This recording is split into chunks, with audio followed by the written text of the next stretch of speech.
What if I were to suggest that you play a key role in the awakening world? And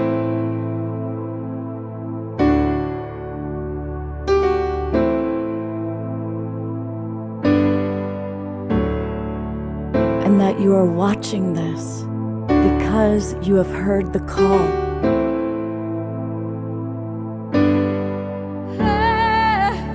We can start right now by opening our hearts and minds.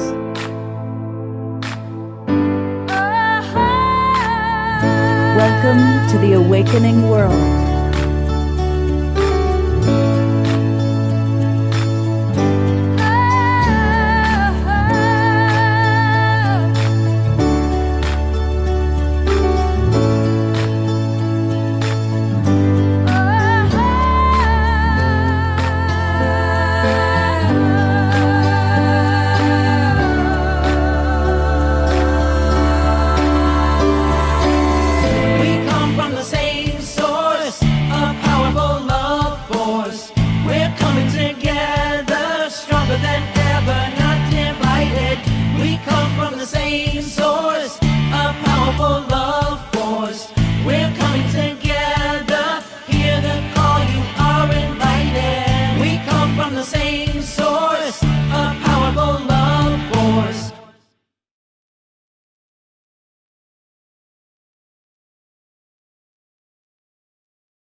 Good evening, everybody. I am Love Coach Scott Thomas, and this video just didn't want to stop.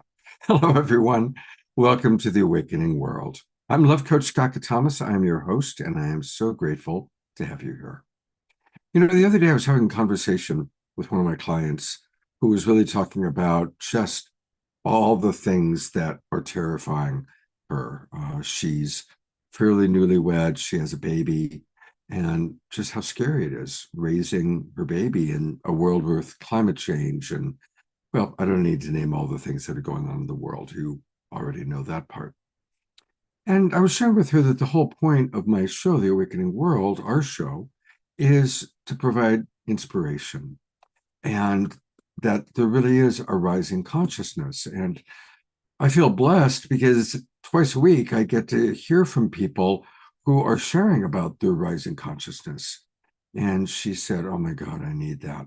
And that's when I got the inspiration to do this show. And I believe she's watching on Facebook. She said she was going to. But when I thought, okay, well, rising consciousness, who do I want to have on that show? And that's where I selected the people that you're going to see tonight. So first and foremost, we had to bring back Dr. Kat Lewis because she is someone who comes from a scientific background and is really embracing quantum physics, quantum mechanics, and the beautiful merge of sexuality, of spirituality. That's got the Tantra guy coming in, because I used to always talk about Tantra is merging sexuality with spirituality. There's that.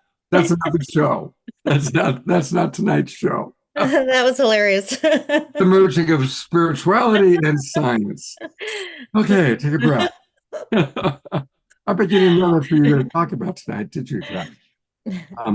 We also have with us Ashley Pfeiffer coming back. And this kind of came from, we were having a messenger chat, and I was blown away with some of what she's experiencing and how she talks about it.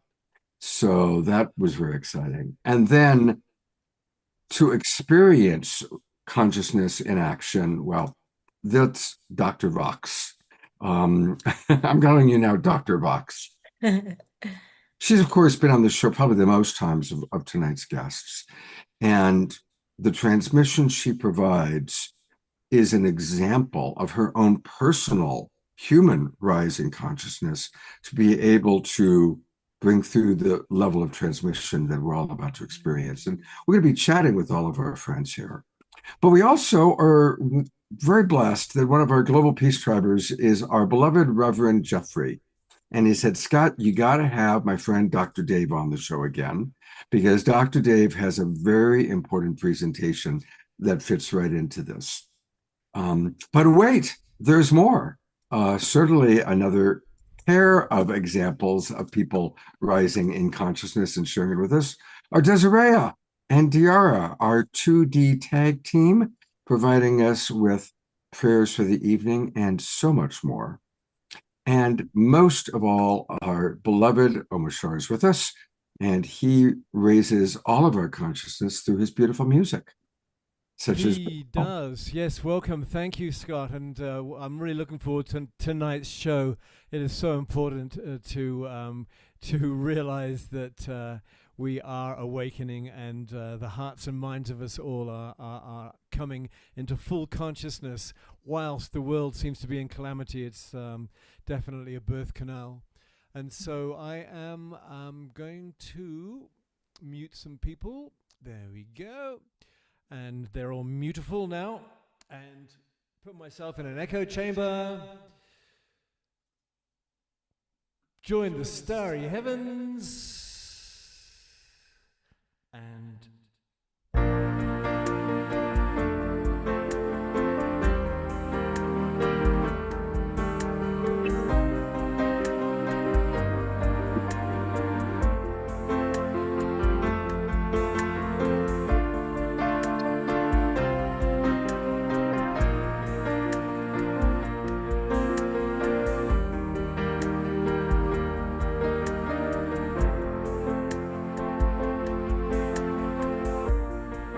we shed the cross of ages, revealing light within the form. We share the joy in living, as finally we know.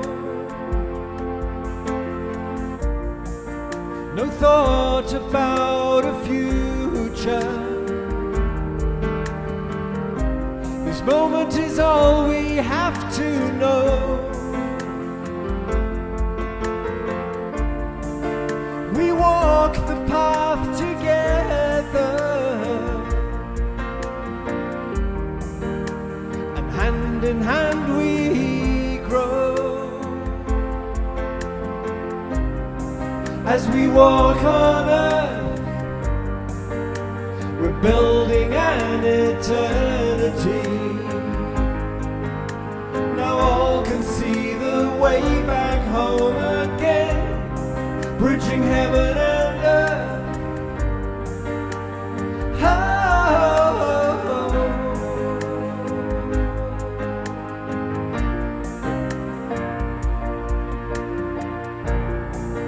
And now the way is clearer, as we rejoice in human form. Our lives becoming dearer. There's truth in everyone.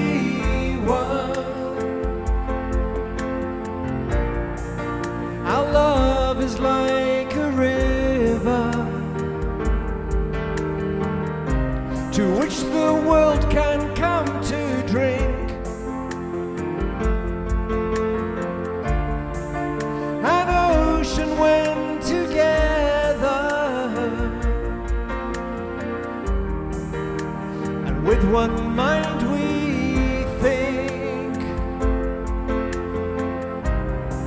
As we walk on earth, we're building an eternity. Now all can see the way back home again, bridging heaven and earth.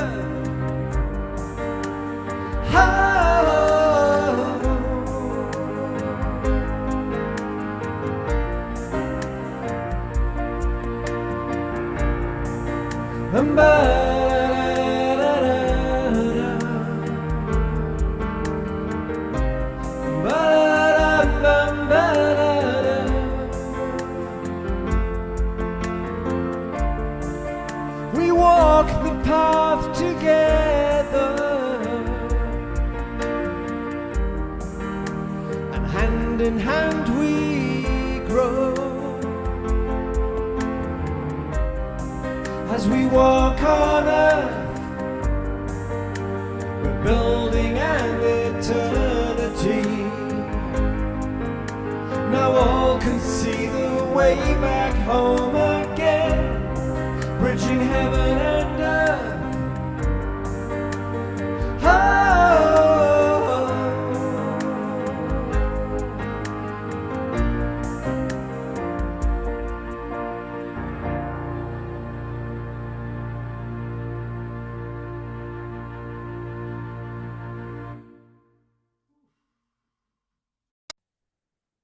Bridging heaven and earth. Let's all send lots of love and twinkles and appreciation to our beloved Omar Shah. A wonderful way to get us started. Charlotte LaFranc is in the house. No, All right. well, it's interesting because in a couple of months, her sister Jennifer might be in the house.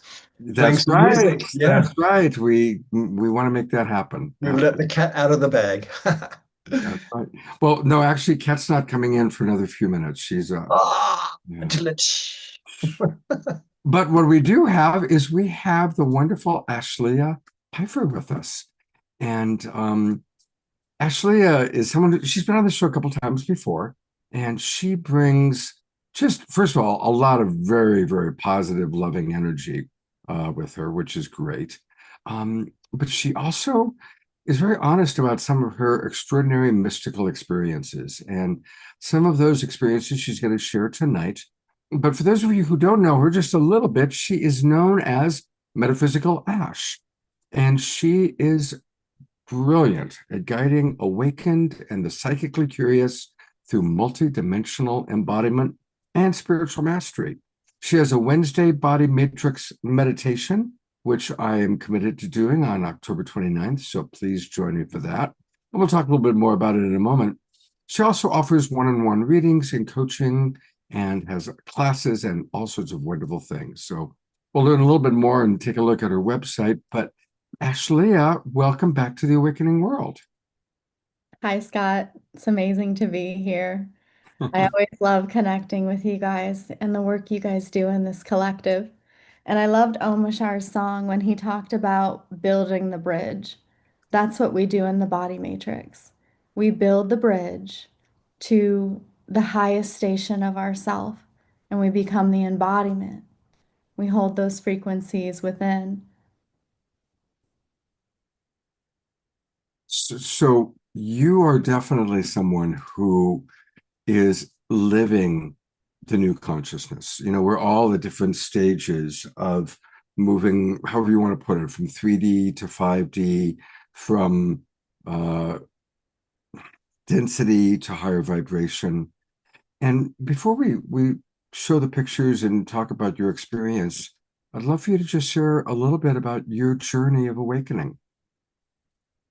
You know, when you were doing the introductions, I felt inspired. I feel inspired to share a story. I've had a really interesting awakening journey, but I think I'd like to share a story if that's all right. That sounds fantastic. When we talk about awakening and the world changing, I was in a long-term relationship. I separated from my partner when I went through that awakening, and I would tell him what was happening to me. I would share the experiences I was having. I would tell him about the angels and how they burnt my eyes. And we would have those conversations. He would have Did a you make, response. baby? Sorry. Oh, now you're muted. So there's a reason I'm telling this story, and it has to do with the rise in consciousness. So I would tell him these stories about my awakening, and he would have a response. He would have a neurological response, resistant to the information. It almost made him uncomfortable. Fast forward 7 years later, I'm having the same conversations, and he's not having that neurological response. During that separation, I believed in his evolution more than his limitations. I started to adjust the way I saw him, the lens I was viewing him through. And everything I know about consciousness and the interconnectedness of all of us, people will show up differently when we believe in them. Mm. So that's the message with this story. It it hits me at home that we have the power, and I've seen people do this. How you view your partner, how you view the world at large, is your contribution to the whole. And when we tune in the body matrix, we're releasing all that old stuff, all the limitations, the beliefs, and we're tuning into a new frequency, something that is completely new. It has never been here before. And with consistency and perseverance, your reality will shift. I'm living, breathing truth of it. I'm with that partner now after almost 7 years of separation because they rose in consciousness. And I'm seeing that around me. I'm seeing people close to me, people in my network of professionals. The conversations have shifted. People are more open-hearted. They're asking the right questions. And I've learned to speak through energy. So when somebody speaks, I listen to their tone, not the words, but the tone. And then I give them what they need: encouragement, support, space, just to be held and heard. There's a lot we can do. The world is not, it's not going downward. We have to shift our lens of perception. I am so appreciating that you're sharing this. And there's already messages in the chat box of Bridget says, Body Matrix is amazing. I feel so supported doing it every Wednesday. And Kath writes that you are her greatest teacher. So already the appreciations are coming in. And I want to riff for a moment on what you said about how we see our partner or family members. I'm going to talk about the sad side of it, the flip side of that for a moment.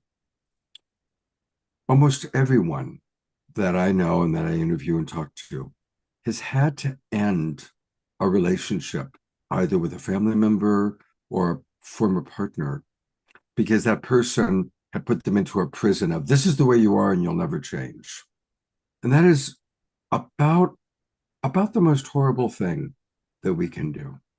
Please don't put anyone ever into a prison that they will never change or that's who they are.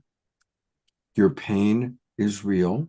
Whatever hurt took place, and we mourn the pain, we acknowledge that, but please don't ever put anybody in a box like that. And then the wonderful flip side is what Ashley's presenting, that by seeing the best in each other and seeing the highest, we can really help to inspire and raise our consciousness that much more quickly. I see Reverend Jeffrey is applauding that. So, Especially this community. I mean, you guys are committed to your path, to your evolution. You got to understand how much power you hold to influence how others show up for you. Believe in their abundance more than their lack. Believe in their evolution more than their limits. Beautiful. All right, now you have a story to tell, so let me know when you want me to pull up the pictures. I'm ready. So Okay. this is from the Blue Ridge Mountains. For those new to me, I am very cosmically connected. I remember a lot of my incarnations on planet and off planet. So I had an experience in the Blue Ridge Mountains, and this is some evidence from that experience. We actually have two photos. And because I was with a group of heart coherent individuals, there's over 140 of us, we had a full contact experience. Every single person felt it. And for the first time in my life, I felt what it was like to be part of a unity community. When I looked in these people's eyes, I could see flashes of who they've been, not their human, but the memory of a soul, and they could see me. And what I found was any individual that it was challenging to look in their eyes and to just be with them. There's something to be reconciled there, and every single person was committed to it. So we had this contact experience at the top of the Blue Ridge Mountains at the Art of Living Center, and it was with Zazar and the Stargate experience. Phenomenal. They had us positioned in different sequences, and from the micro, our individual human bodies, we were opening a macro, and you'll see the split in the space time. And the second photo, I believe, was when the ship arrived. There was actually an Andromedon ship, which is quite rare for them to come that close. And that was our contact experience. We were indoors. Everybody felt it. I'm not going to go I into just too want much. to point out to people who may or may not be able to see the photo. Take a look just above, and you can see in this photo the beginnings of the ship. These two little lights, that's like the far end of the ship, and then you go to the right and you can see it. And then in this photo, it's a little more subtle, but you can also see the outline of the ship even more fully, but it's just not quite as bright. And I'll That photo, that wasn't the ship. Scott, I actually sent you one more photo through oh, DM. okay. All right. This was the first night when we arrived. That first photo that you guys saw was the first night when we arrived. Multiple ETs were coming. And I'm with all these open-hearted people. They know, they have a feeling, they have a sense, they're connected to something greater. They might not know all the details, but their team was there. So you're not alone in this human experience. There's a support team beyond the veil. Here I see this third picture that you sent me. Okay. That's the ship. Can Got- you, that one's, it's evident. Yeah. Can everybody see that okay? And what I'll do is I will also take this picture in a moment and I'll put it in the chat box so that people can see it that way. So tell us more about the experience. When we had this experience, our group bilocated. We bilocated. Many of us went on the ship. When I went on the ship, I connected with a tribe of Venusians, and they gave me coordinates to bilocate and to train and to share information. So that's what I've been working on since I had that Stargate experience. Wow. What's it like to bilocate? And tell us a little bit more about that part of the experience. Um, the Mhm. waking by location with that group, it felt like a buzz. It felt as if we were going out of the building. It's kind of hard to explain it. It felt like a melding. If I could ever experience a hive mind, that's what it felt like. I wasn't myself. The me was the we. That's what it felt like. And individually, now that I'm home and I bilocate, most of that is done in dream state. So it's a different experience than it was in the waking state. Wow. What a beautiful, beautiful experience. Amazing. Terry Russo writes, we see ships all the time here at our beaches over our home. She's in Cape Cod area. For those of you in the Zoom room, I have put the image into the chat box. Just click it and you'll be able to see it okay. Um, and George pointing out that the Ashtar Command, at least one of the channels for the Ashtar Command, is sending out a big announcement, a big notice. So, it's really happening in a bigger and bigger way. And wow. Now, Ashley, people are asking how they can connect to your body matrix meditation. So tell us a little bit more about that. The Body Matrix meditation is hosted on Wednesdays at 12 p.m. EST. And you come, you connect. I guide you through a meditation. So I generate frequencies that expand beyond my body. No matter where you are within your space and time matrix, you're going to connect in. It's also a place where you connect with your higher self, the highest station of your identity. So it's a place to liberate your ancestors, to rewrite the frequency code that runs through you. When you do this, you're going to notice your body starts to shift, your logic starts to change. And with consistency and perseverance, you use your mind a lot less. You start thinking and navigating through the subtle sensations of your body. So that's what we're doing in the Body Matrix.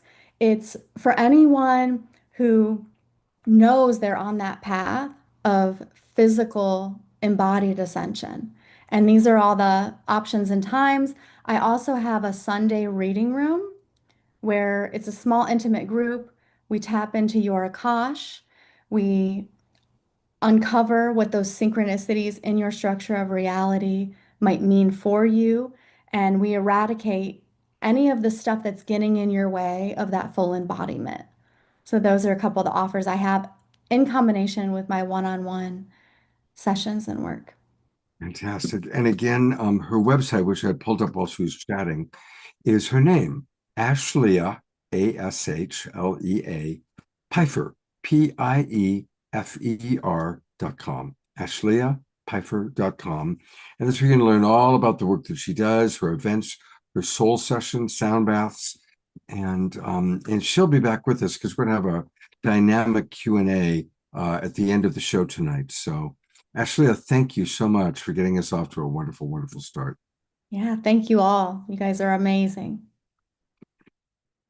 Well, it's a really extraordinary. This is like one of those all-star editions of the Awakening World. And this next person is somebody that's been on the show many times, and every time she comes on, she just blows us all away. And this is Vox Angelus, who I'm now.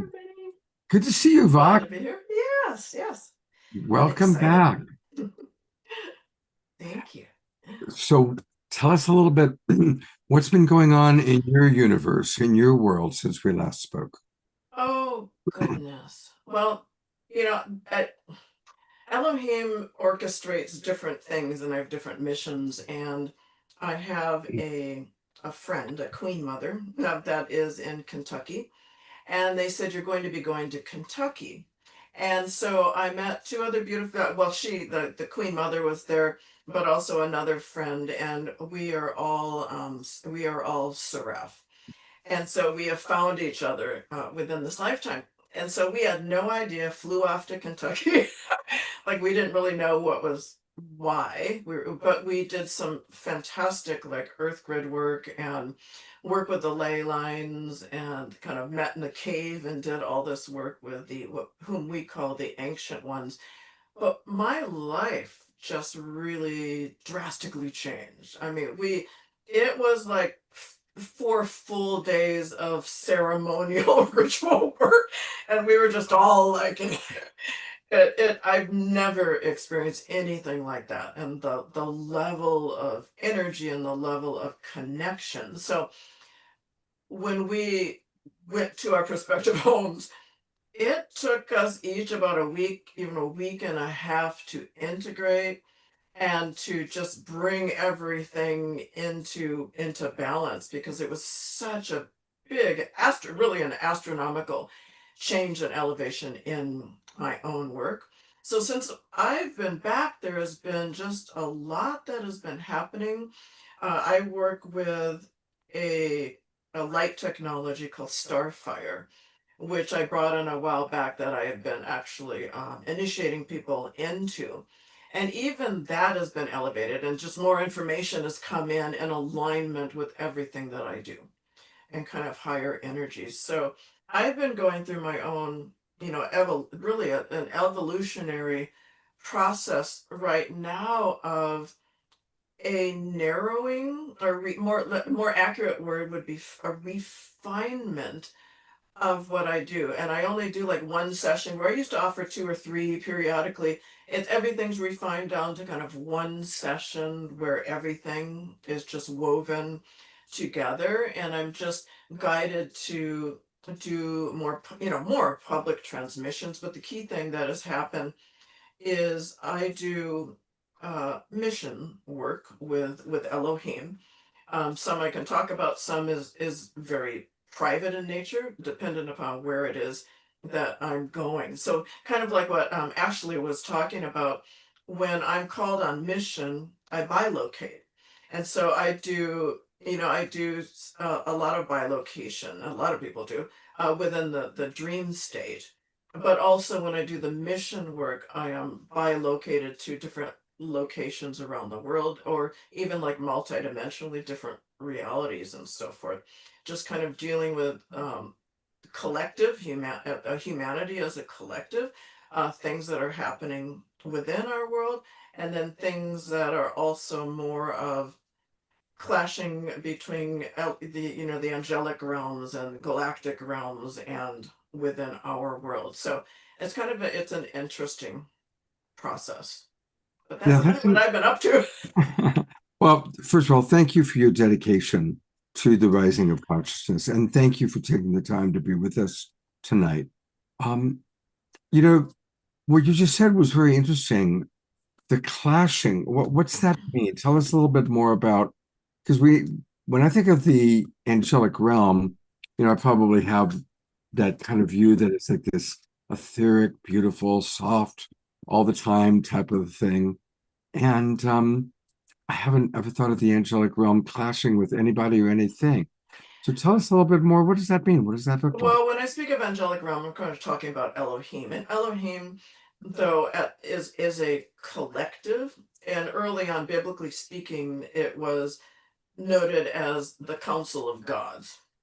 And so there are, and it is like there's creator gods and so forth. That is true amongst the angelic realm hierarchy.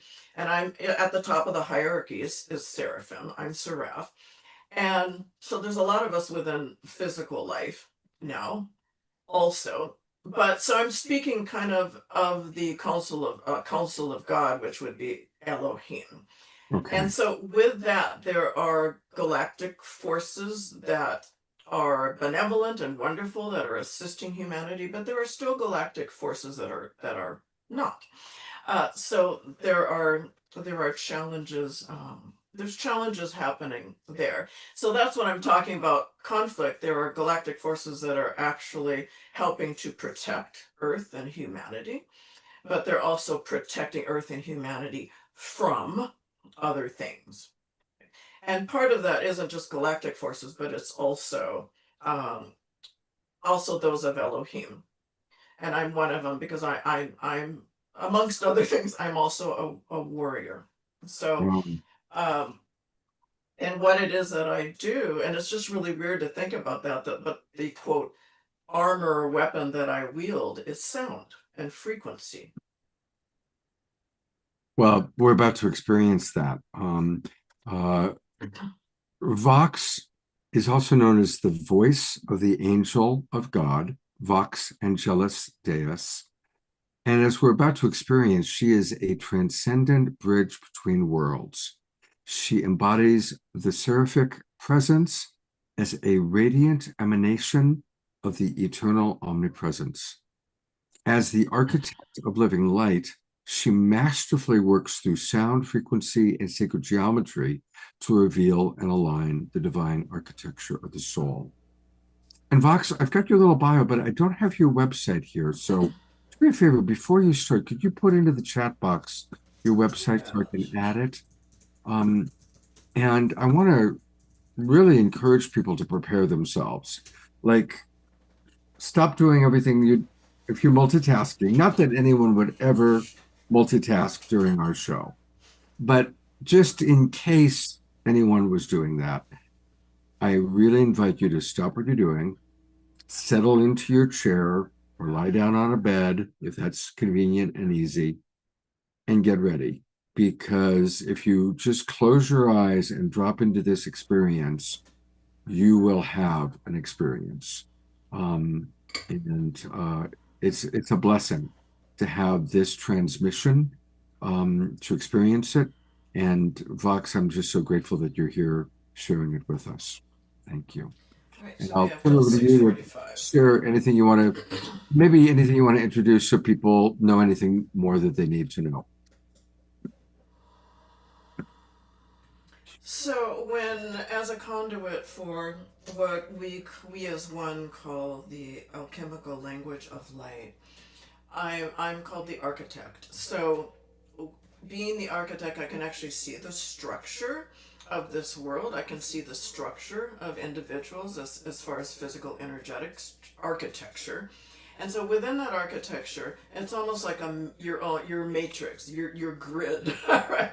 And it's filled with information. So in my work that I do, in my private work especially, I'm kind of looking for distortions in frequency. So all the work that we do is frequency based. So we don't need story, we don't need a diagnosis, we don't need anything defined because we can see it within your frequency. So as we do this transmission, there is kind of more a grid around everyone that is participating, just in general, that we can kind of see what it is that needs to be worked on in regards to those within the community, the participants that are here, because you are representative of the collective.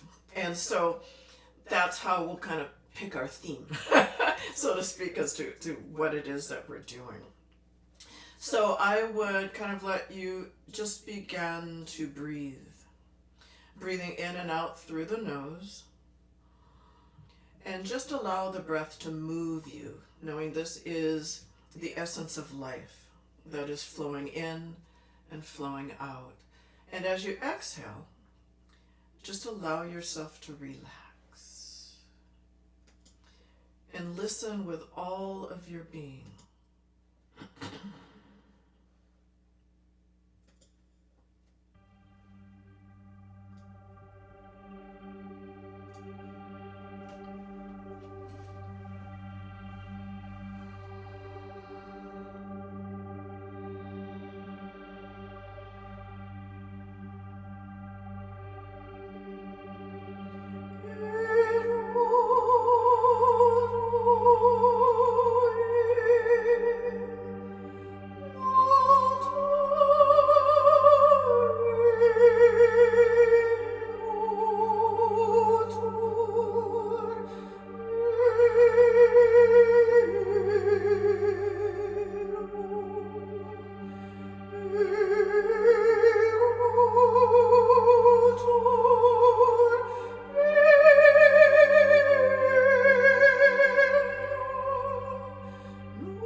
Thank you. You're welcome.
We are complete.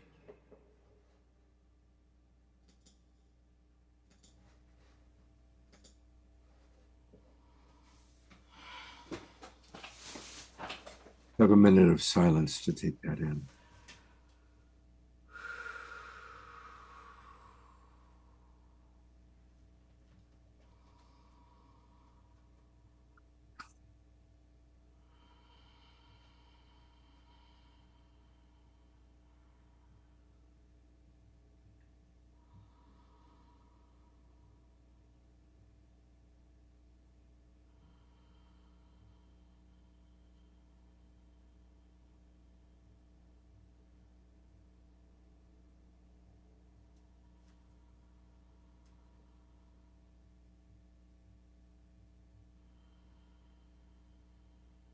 While Vox kind of comes back into our realm, I again just want to remind people that this is really, really a divine experience that we just had. And I encourage you, the recording, you can find the recording of the show on Facebook. Go to my page. Those of you that are Zoom roomers, you'll get a recording. I always send the recording out. Or you can go to our YouTube channel and find it right there to listen to it again, because it's really worth listening to over and over and over. Some of the comments coming in. Diara writes, out of this world. Susan Woolridge writes, you've just transported me. Richard writes, gratitude, Vox. I felt that in all the layers of my being. Ashley writes, so beautiful. Thank you, Vox. I felt as if I was in a frequency chamber. Reverend Jeffrey has no words, and Reverend Jeffrey always has words, so that's really saying something. Kathy writes, Vox is always phenomenal. I can feel that energy through my entire being. And Bridget points out that she's also an architect blueprinter as well. Vox, I have a question for you. Yeah. When you go back and forth, most of the time, kind of what we're experiencing or how I'm experiencing it is kind of the high frequency operatic. But then there's that other voice that comes in that sounds almost indigenous. Which is each, and what's the relationship? It's just the masculine feminine aspect. So notice as I, because now it's like, whoa, because I embody the sound, whereas originally when I started doing this, it was something outside of myself, but I become it. I have become it. So it's a whole different level of experience for me when I'm, quote, performing it, because I'm becoming it. And that was like whoa for me. I don't know where I was on that one. Like the beings, it's more that, or that the energy and the sound, the frequency is so intense that's kind of streaming through. But it took me a while to get here, as far as like recalibration of my nervous system and so forth, to be able to hold that energy. But when we're talking about all of the angels and so forth, they don't have a masculine, feminine expression, but there are more feminine voices, masculine voices, and so forth. So it's really like a choir of angels, but they're also galactic, so the Pleiadians came in. So there's these different voices that weave together into each sound. So it often sounds like there's more than one voice, and there is, right? That's coming through at any one time. But there are higher frequencies that are doing different things. There are lower frequencies that are more grounded and like busting thing up. That's kind of the sense that I have, that like the lower frequencies, sometimes I get in there and at that ground level, and then the higher frequencies are breaking things up and bringing more in. So it's a whole thing. But that said, it can switch. It just depends, yeah. But I'm not thinking about what is that? What was that? What is that for? When I'm doing it, I can't think, because I am it. Yeah. When it's coming through in that flow. So I just surrender and kind of let it come through. So it's undefinable, really, in that sense.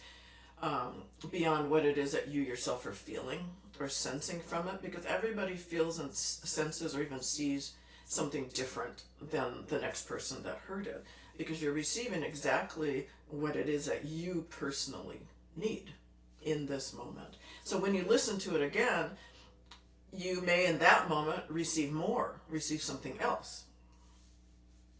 That's a good point. About a dozen more comments came in over the last minutes. Ayata writes, "Dear Vox, your sound offerings are so powerful. Always. Thank you for this powerful healing." Lorna writes, "As soon as she began, my body started shaking violently, especially my head. It felt like so much was being released." Eleanor Joy writes, "The tears are starting to flow." Tim just writes, "Thank you." Omashar says, "Thank you." Susan Bloomquist writes, "It seems as though you speak for the collective." Would that be accurate? Does that feel? Would be accurate, yeah. Kath writes, "I loved how that felt in my body." And our birthday gal, Dia, is with us. We're going to celebrate her in a moment. And she writes, "Expansive beyond limits." Susan writes, "Mystically magical, heavenly, thank you." Dia also writes, "My being was truly flying and floating. Thank you, Vox, for this uniquely beautiful experience." Ashley writes, "I felt it in my left kidney and spleen. I was actually feeling a bit of discomfort, but I knew that this was beneficial." And Kath points out, "This activated my light language." Beautiful. Beautiful. Thank you, everyone. I appreciate hearing that, yeah. And to get more of Vox, we can go to her website, which is her, I guess, birth name, phyllisdouglas.com. PHYLLIS, Douglas, DOUG, Glass, GLASS.com. phyllisdouglas.com. And that's where you can, there's also some YouTubes there that you can listen to. You can learn more about her. And you can also, if you go up to the top again, you can learn about her services and you can book a session. And when you do sessions, what are some of your favorite things to do in your session work, Vox? Well, my session begins with kind of an intake discussion. The first question that I ask you to answer when Elohim comes through is why are you here? So I like to hear, why are you here? Why did you sign up for this session? What is happening in your life that you thought, oh, I need to sign up for a session? So they kind of listen to that. Uh, and they answer questions. I mean, we're working. I have like a whole gridding system. I'm writing as you speak. I'm writing things down that are very specific, or resonant points that I need. And I'm pinpointing on the grid where that resides in your body, or any number of things that we're doing. And so after our discussion, then I do a personalized transmission for you. And you receive, a copy of that transmission. You listen to it 3 more times to complete the cycle of integration and assimilation afterwards. And then I also create what's called a soul alchemy symbol for you. So the soul alchemy symbol, it's activated with everything that you received in the session, so that you can hang it within a space that you frequent, and it will elevate the energy of that space in alignment with what it is that you're wanting to achieve, what your desires are. Yeah. Beautiful. Well, I know that you have a lot to offer, and thank you so much. And we're going to have a whole Q&A, so we've got so many amazing people tonight. So thank you, and we'll look forward to connecting with you in a little bit. All right. Thank you. I'm saying it's an all-star lineup tonight. And I think it's an all-star lineup because it's Dia Teresa's birthday. Now I'm going to bring up our next presenter, Dr. Kat Lewis, because Kat and I both have our own unique, wonderful relationship to Dia Teresa. And so Kat's going to be our next presenter. But I thought this would be a great time for us to start the celebration, because Dia Teresa is one of our favorite people. She's one of our favorite global peace drivers. And I know that she has a special relationship with Kat as well. And there she is, our birthday goddess. Happy birthday. Oh, thank you. Thank you. Oh, wow. I was just writing in the chat about how I've learned really, truly expansion, and to feel every note that Vox was expressing. It's just, I'm bigger. That was extraordinary. It was. Yeah. Thank you. Thank you. You know, what she wrote, Kat, because I'm looking at it, she just presented it. She writes, my experiences with Dr. Kat this past year in expansion and truly feeling heart love. So thank you, Kat, for providing such a wonderful service for our beloved Dia. Of Yes. course. My pleasure. Mhm. Now, And- Dia, I think you know by now that our Global Peace Tribe tradition is for you to share with Kat and myself, and most of all, our audience, your vision for yourself during this next cycle around the sun. And everybody, we're going to hold that vision for her. Oh. Beyond ineffable is my vision is to be truly fit spiritually, emotionally, and physically, so that I can participate in life as the joy and love that I am. And I'm so honored. I'm so honored for this moment with you. Thank you. Thank you. Thank you. That is my vision for this next year. My 81st around the sun. Isn't that something? Wow. Isn't it something? And it's like nothing really, as we all move in and out of time these days. So thank you. Thank you. Thank you. Blessings. Namaste. I'm bringing a couple more of your friends on. Diara, Omashar, Desiree, is there anything you'd like to share in wishing our beloved Dia a happy birthday? Happy solar return, beautiful sister. And it's amazing because we've all been walking together for the last few years and eons and lifetimes. And I've watched you come to life, dear, and become more alive and more precious. And I feel you now even more than I used to. So we're all on the correct let's say, trajectory, and just joy be with you for this next journey around the sun. Thank you. Love you. And thank you, Omashar, because a big part of my coming alive has been in knowing you, having met you in 2010 in Hawaii, but your music, and I share it with other people. And I just, and you being co-partners, cohorts with Scott is made in heaven. Thank you, thank you, thank you. Mhm.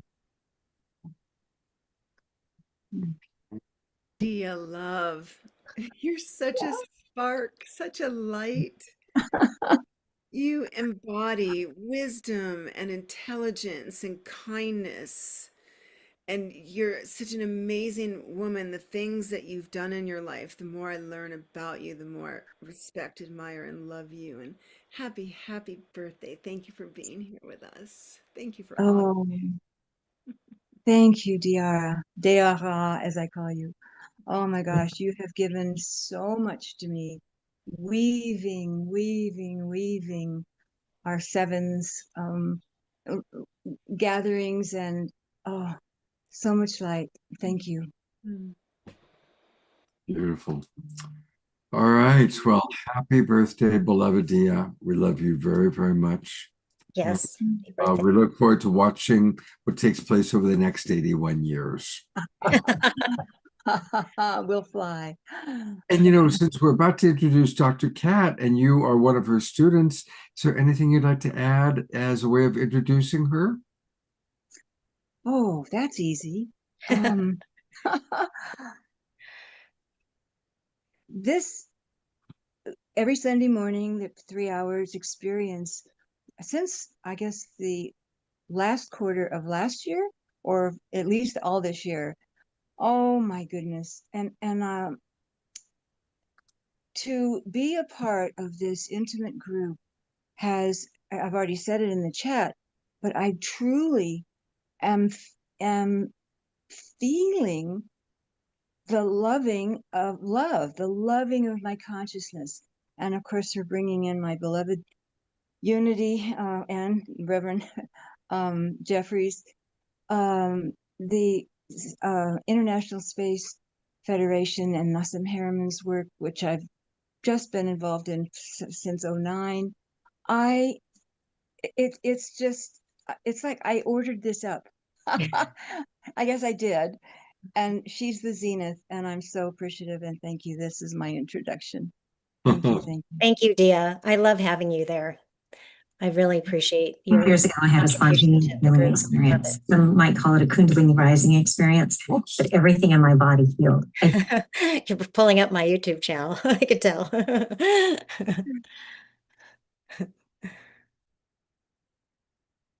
Thank you, Dia. Happy birthday. Was that your spontaneous Kundalini experience, Scott? Yes. Yeah. Dia, thank you so much for being such a big part of our Global Peace Tribe. We love you so much. And what a wonderful birthday night to have your favorite Dr. Kat and Fox and Omashar, all for you. This is really your birthday party. It's the best ever, ever.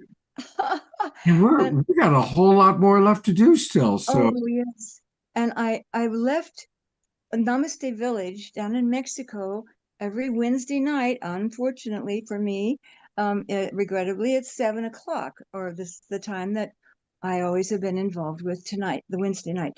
And so I danced for about 20 minutes because Chris puts to AI the salient sayings or jokes or whatever that have occurred in the week before, and makes to all these different rhythms, and we dance for an hour. So I've had to make that choice 3 or 4 times, and I got your text, and I'm so thankful. So well, I left one party for another. Absolutely. Well, you are the party, and keep on dancing. We love you so much. Thank you, Scott. Bye, Dia. Big hug. Wow. All right. That was so nice because I didn't even know it was her birthday tonight. Yeah, So that's such a treat. perfect timing too. I know, I didn't notice her birthday until this morning, and then I saw it on Facebook. Mm. So, well, all right, let's talk about Dr. Cap. She is, well, I'll just read the bio. She's a functional medicine provider and a PhD biochemist, and she integrates modern physics-based spirituality with root cause medicine to help people understand the true nature of reality and their role in shaping it. Her work empowers individuals to generate vitality from within by aligning with the energetic structure of the universe through coherence. I love that sentence. By translating complex scientific and spiritual principles into accessible insights, she offers tools to create lasting well-being across mental, emotional, physical, and energetic domains. And I always have enjoyed my conversations with you, Kat. Likewise. You're always on the cutting edge. Of course, we first met you through our beloved Reverend Jeffrey. A big shout out to Jeffrey, who we're going to see in a few minutes. Cosmic connector. He is that, isn't he? Kat, share with our audience a little bit about your experience of the rising of consciousness, both in your own life and, if you wish, how you're seeing it out in our world. Absolutely. Yes. And it's been really fun to see all the different, people coming at it from all these different paths. So, people were learning, I'm watching podcasts on people who are doing out of body experiences like astral travel, as well as, Vox, that was incredible. My God, my whole body just took off when you started singing. I did not know what to expect, and that was absolutely incredible. So, something like that to experience, because that's information, right? That was the whole transmission there. And we got even though it was sound, it was in massive information, right? We all got energy upgrades there. And so I'm watching out of body experiences, people doing astral travel, near death experiences, people studying like the science of consciousness, like Vedanta, which is what I study. Also physics, people doing, scientists studying neuroscience and AI and physics. It's all coming together to help us understand what reality is. And actually, I want to share this quote with you because I came across this recently and I love it so much. And I think it's really pointing to what we're understanding about reality. And I'm going to put it here in the chat. And it's by Rumi. It says, "I've lived on the lip of insanity, waiting to know reasons, knocking on the door. It opens. I've been knocking from the inside." And what science is doing is it's revealing spirituality. And it's really showing us that, God or source is not something out there. It's right here. It's this seemingly empty space. It's our physical bodies. It's us. There's really just one mind here, right? And this is not just philosophy. This is literally physics. Physicists are saying this too, that there's really just one mind here. It's not just that we're all connected, right? It's not that we're just connected. There's literally one mind. And it's one mind appearing as many. And I really feel like all these different, ways, all these different aspects of society are contributing to this understanding. And we're entering a new era where that will be the understanding. That will be where we, because really how we live our life is based on who we believe we are. And when we understand ourselves as source, literally, not just of source, but as source, then that's going to change everything about how we interact with everything, right? With the external world, which is not really outside of us, it's inside of us, ourselves, our relationships, everything. It's going to change everything. And how about your life? How are things changing in your life as you've embraced all this information and new ways of seeing the world? Yeah, so it's interesting because I found, in probably like simultaneously when I discovered functional medicine. So I was in biotech for 20 years, and I I discovered functional medicine, which is root cause medicine, which addresses the root cause of disease and not just masking symptoms with medications.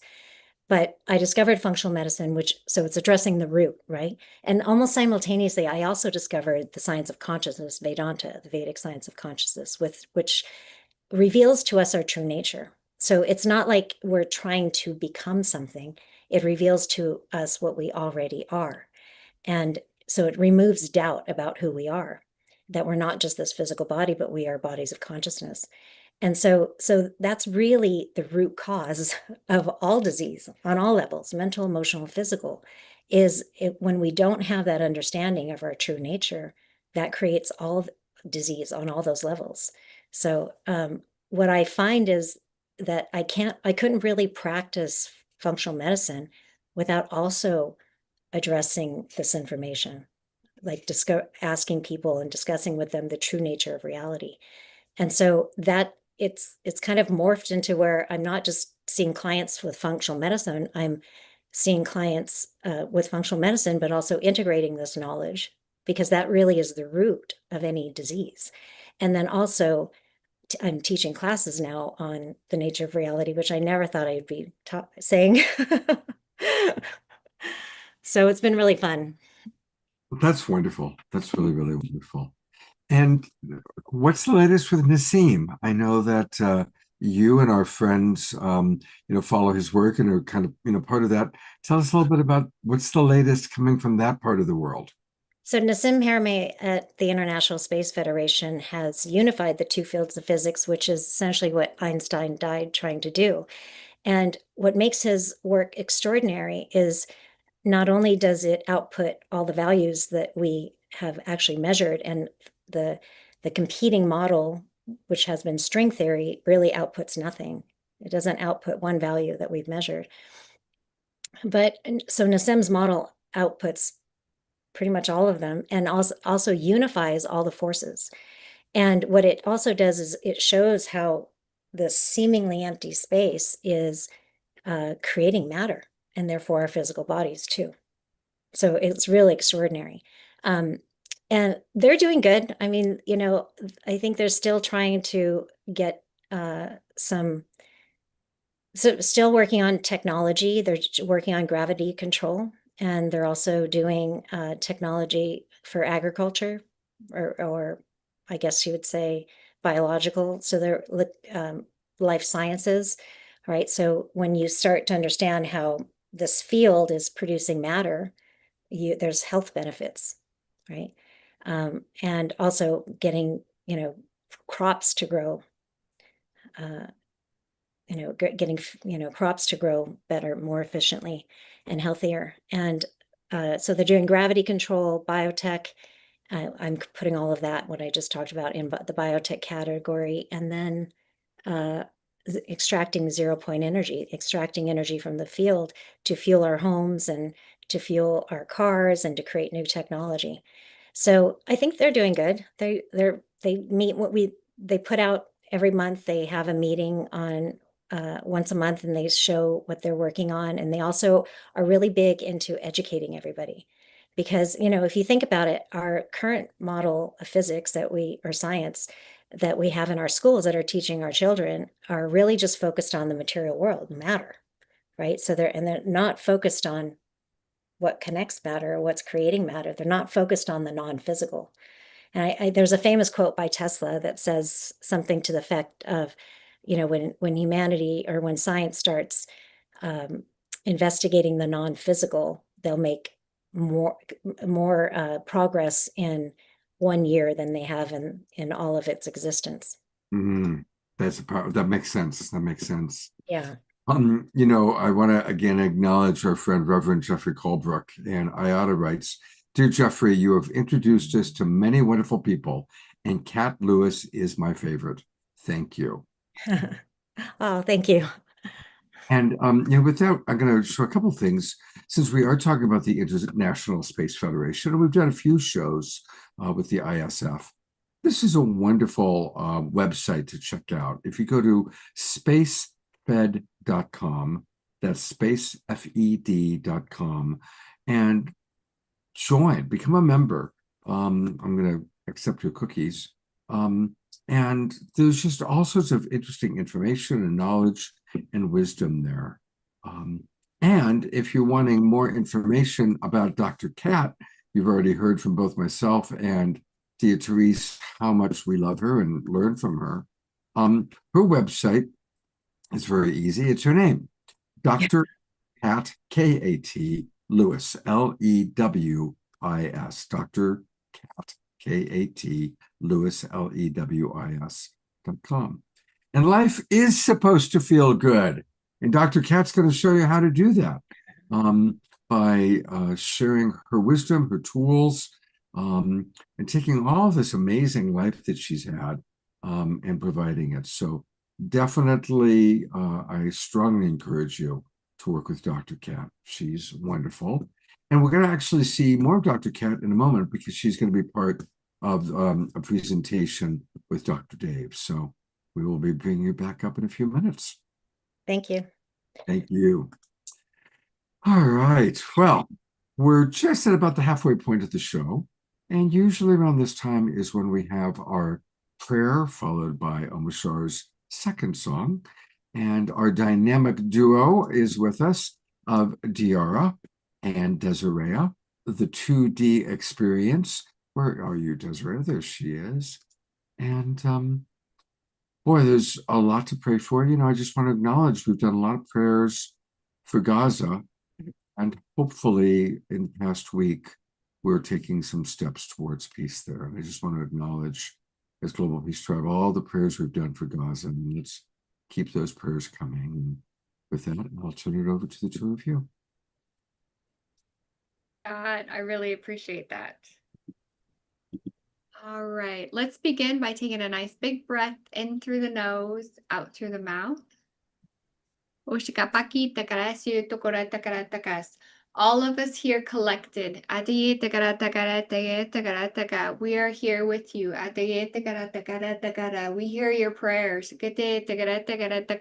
Go within yourself. Feel. Expand. Reach in your farthest reach. To see within the hearts of others. Their ability to raise their consciousness. And open their hearts.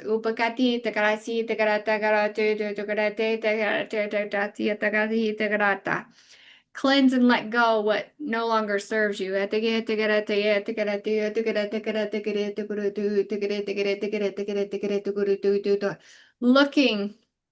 to the divine the entire time.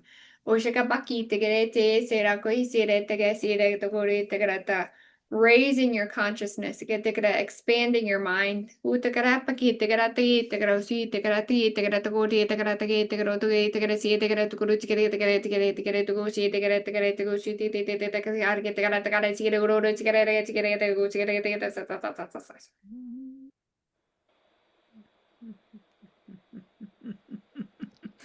So beautiful to receive this transmission, feeling our bodies expand, our souls expand, feeling everything come to life inside of us.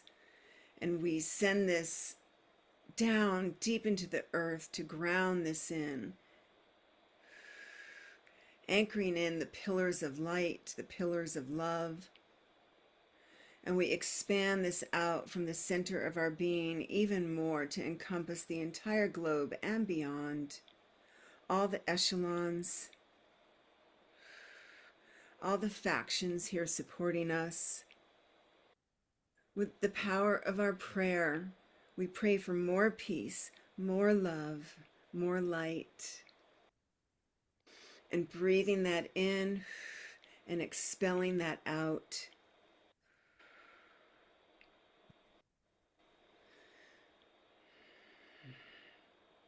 And so it is. As we are one. Thank you so much. Love you both so much. And we are going to go to Omoshar. Thank you, sisters, and what a soup we have tonight. And Vox, I've witnessed many of your transmissions through this show, and I just want to acknowledge the deepening that I felt in you. And whilst I was thinking of that, I think that maybe it's because there's a deepening in me as well, that I can hear you more clearly. And I have the luxury of having a studio sound system with me, and I plugged this transmission through my studio sound system, and I felt it through every single cell of my body. And so what one, thank you, and two, people who are going to watch the replay, please put it through good headphones or a good sound system so it vibrates everything in your body. So thank you, Vox. Thank you so much. True sister, thank you, beloved. And let's put some hearts here, and this, and we're off.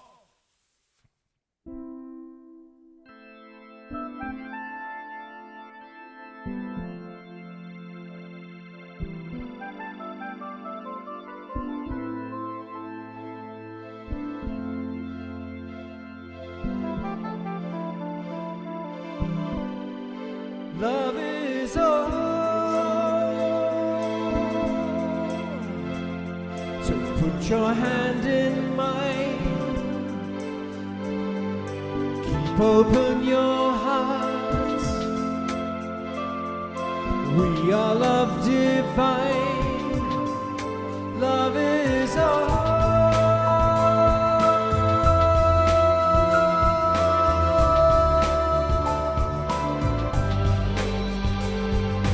Love is all there is.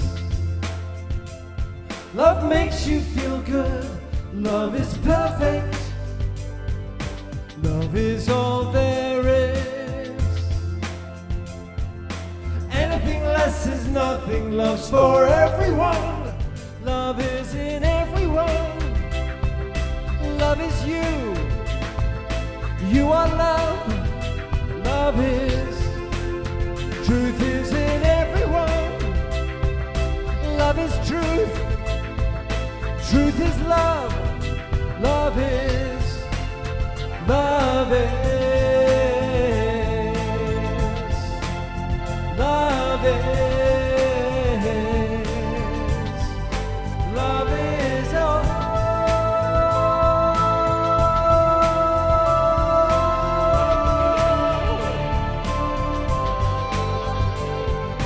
Love is not a dream. Love's all there is. Love's what we live for. And this love lives in you. Touching you, guiding you. Love is in everyone. Love is you. You are love. Love is. Truth is in everyone. Love is truth. Truth is love. Love is. Love is. Love is. Love is all.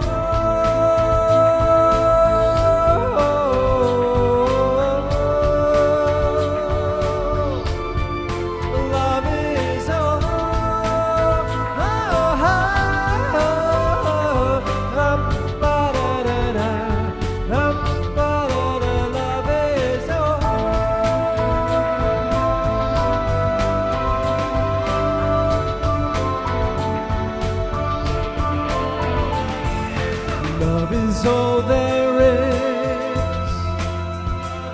So put your hand in mine.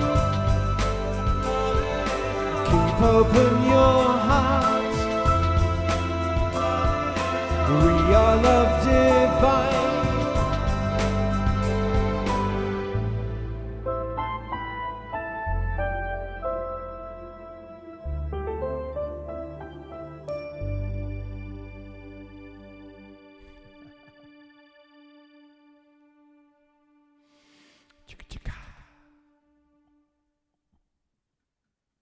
Wow.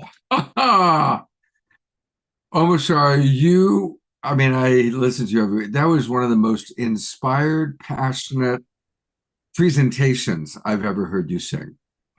Thank you, brother. We are rising together. Oh, absolutely. And thank you, Desiree, and all of I know, right? The Omashar Dance Club, yeah, I know. the Global Peace Tribe Dance Team. Thank you. Yeah, that was really powerful. Thank you so much, my friend. My pleasure. And there's so much more. We're just getting going. So it is now my pleasure to introduce our beloved Reverend Jeffrey Colebrook, who always brings lots of love and lots of goodness and lots of good guests to introduce this next part of the show. Welcome back, Reverend Jeffrey. Hey, Omashar, I love your music, but I got off high on that one. Of course, with Bach, I just watched my body, Right. I know the ultimate body watch. But the trick is in the headphones. So I go, oh, look what my body's doing with her music. I go, that's beautiful, Bach. Thank you. And so I'm excited that Scott, we working with Scott to give us this opportunity. I had a grandniece who said, asked Uncle Jeffrey, what do you know about death? And, I thought, can I send her? Well, I've been working and known my dear friend, Dr. Dave DeSanto for quite some time. And he gives this incredible presentation we're going to get to see tonight. I said, if only I had that on a presentation that I could share with her. So Scott said, okay, let's go ahead and do it. Now, like most of us, we all have had our awakening experience. In Dr. Dave's case, came from a whole scientific background. And then, of course, his came through meeting his wife, Mary, who's an amazing love energy. And that made him, what's going on? So he went to investigate and come up with a beautiful presentation about the left brain science that he has a huge background in, all kinds of degrees in science as he studied, just like Dr. Cat. But both of them had, my dear friend Dr. Cat's case, she had experience. She goes, all right, I'm a scientist. Where am I going to find the science to explain my experience? And of course, she ended up over with us at the Resident Science Foundation and the International Space Federation. Has been a huge part of that community. So synchronicity wise, we came together to make this presentation for my, so that we could share it with people. Now, of course, a lot of this information is for the choir, but how about having this to put together? So like Bailey, my niece, I can send it to her and have all this information to help her go through her search, because a lot of people are waking up and to this higher consciousness, this non-physical realm. And so we have this wonderful presentation that we're going to be sharing with everyone here tonight. And thank you, Dr. Dave, for coming in and offering this presentation. And of course, Dr. Cat will be joining us as we go through the presentation as well. So let's get started. Let's get it on the road here. So that's my dear friend and amazing person. Oh, you should always have his book, which he'll probably bring up later, is amazing. It's a metaphysical Bible here, Divinely Touched. It's got all kinds of resources, all kinds of information. I highly recommend Divinely Touched. So let's go do the presentation for everyone here so we can be able to share it. Thank you, Scott, for allowing this to come together. Absolutely. And anything else you want to say about Dr. Dave as introduction? That he's brilliant and that he and Mary, of course, they've done this presentation like all over Spirit Fest and stuff like that. So this is a great opportunity for us to get to see all the information and the quality of the comprehensiveness that he's put together. Great. All right. Thank you, Reverend Jeffrey, and welcome, Dr. Dave. Oh, thank you again, Scott, for having me. Last time, I don't know if you recall, it was a while ago. You Yeah, had you were my on with your partner, Mary. yes, and because we were talking a little bit more about her journey and how this all came about. And actually, this is how this presentation came about because of Mary's experience and what happened to her, where she was having a spiritual awakening. And as Reverend Jeffrey was saying, again, thank you for setting this up, Reverend Jeffrey. Um, my background was I started out in science education and then became a school psychologist. And my PhD dissertation turned into my first book, Holistic Mental Health. And again, it was more of like a comparative science type background, which I know Dr. Cat can appreciate because I used to teach biochemistry myself. And all that changed, and I went on more of a spiritual track or journey along with my wife Mary because of what happened to her. So this presentation, as Reverend Jeffrey just said, is really comes out of what happened to her and then how we made sense of all that, and that's how we wrote Divinely Touched, Transform Your Life, which chronicles what happened to Mary.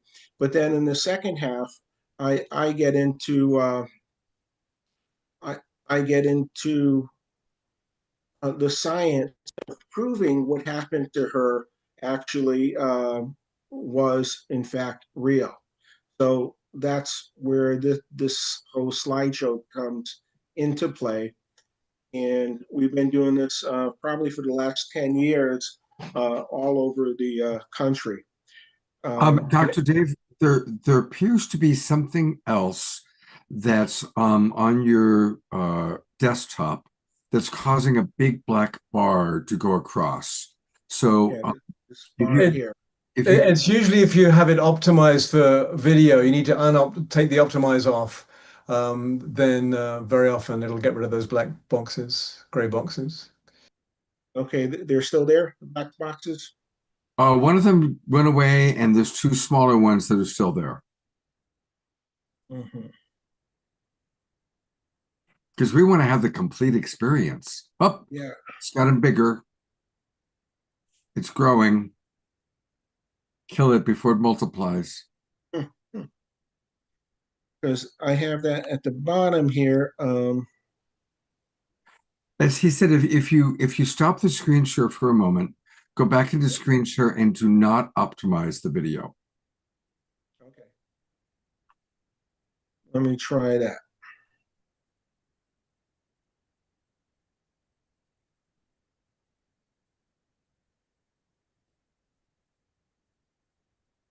Yay. Thank you. Perfect. That's better? It's perfect. Okay. So the name of this presentation that the three of us actually put together and have been talking about for the last few weeks is Positive Proof of Our Eternal Souls in the Spirit Dimension, which Reverend Jeffrey just mentioned. Again, we could thank his grandniece as well for putting this out on the awakening world. But it really comes down to how do you prove that our souls are eternal, that there is a spirit dimension.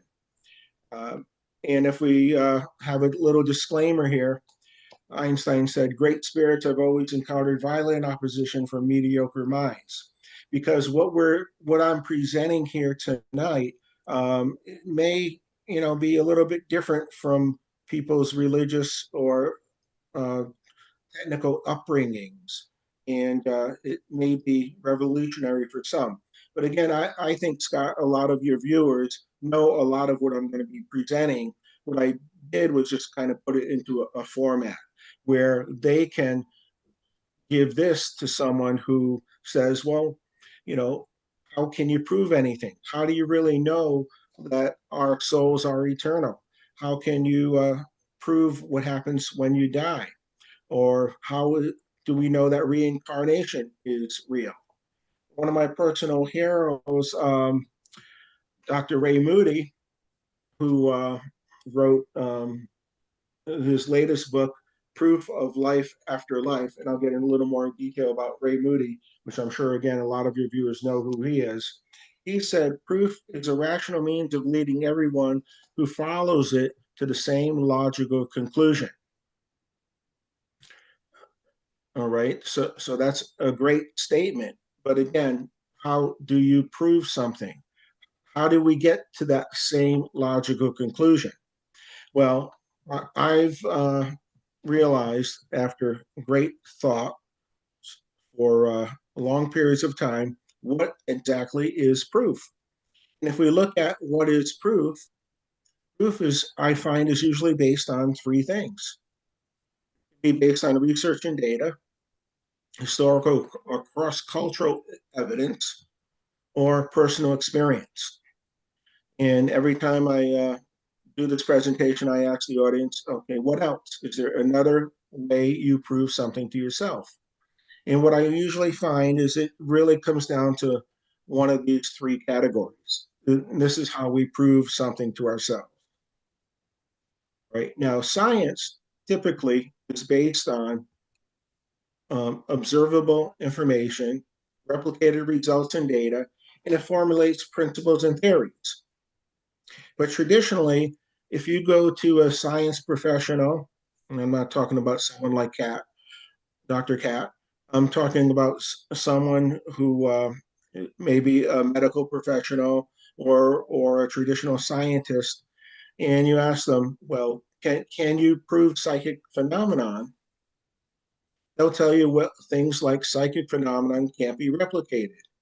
It can't be proven, and it can't be seen or measured. But if we stop and think again, there's lots of things in science that can fall into these categories as well. For example, does science explain unseen forces? Right? How about things like air? We all believe air is real, or wind, moving air, gravity. Hard to see gravity, but we all believe it's real. Electricity, things like radio waves. Anyone not believe it's radio waves are real? But again, that's something you can't see. Electromagnetic forces or quantum energy. Quantum energy is pretty much theoretical. It does explain how things interact. And what about thought energy? Can that be measured? Well, certainly, if we look at thought energy, that's easily measurable because we can measure our brain waves. And based on our activity, we go from active thought, which are gamma waves, down to delta waves, which are deep sleep or dream. Subtle energy fields can also be measured. Okay, in subtle energy fields, Seaman Carillion back in the 1940s developed a way of measuring through Carillion photography these energy fields around the body. So that can even be seen. And again, I believe everything is energy. Now, quantum physics also can connect to consciousness. Because again, our key statement here is, can we prove that consciousness is real? Our consciousness existing outside the body.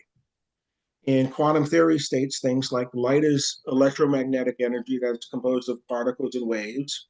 Matter can be converted to energy, and therefore energy can be converted to matter. This is, again, Einstein's famous theory. And again, most people are familiar with the first part of that, matter converted to energy. That we take matter like wood, coal, gas, oil, and we burn that produces energy. But this formula also states that energy can be converted into matter. And this is, I believe, what Dr. Kat was talking about in Nissan's information that he's trying to put together, getting energy from the field. Quantum theory also says subatomic particles can transmit information across dimensions.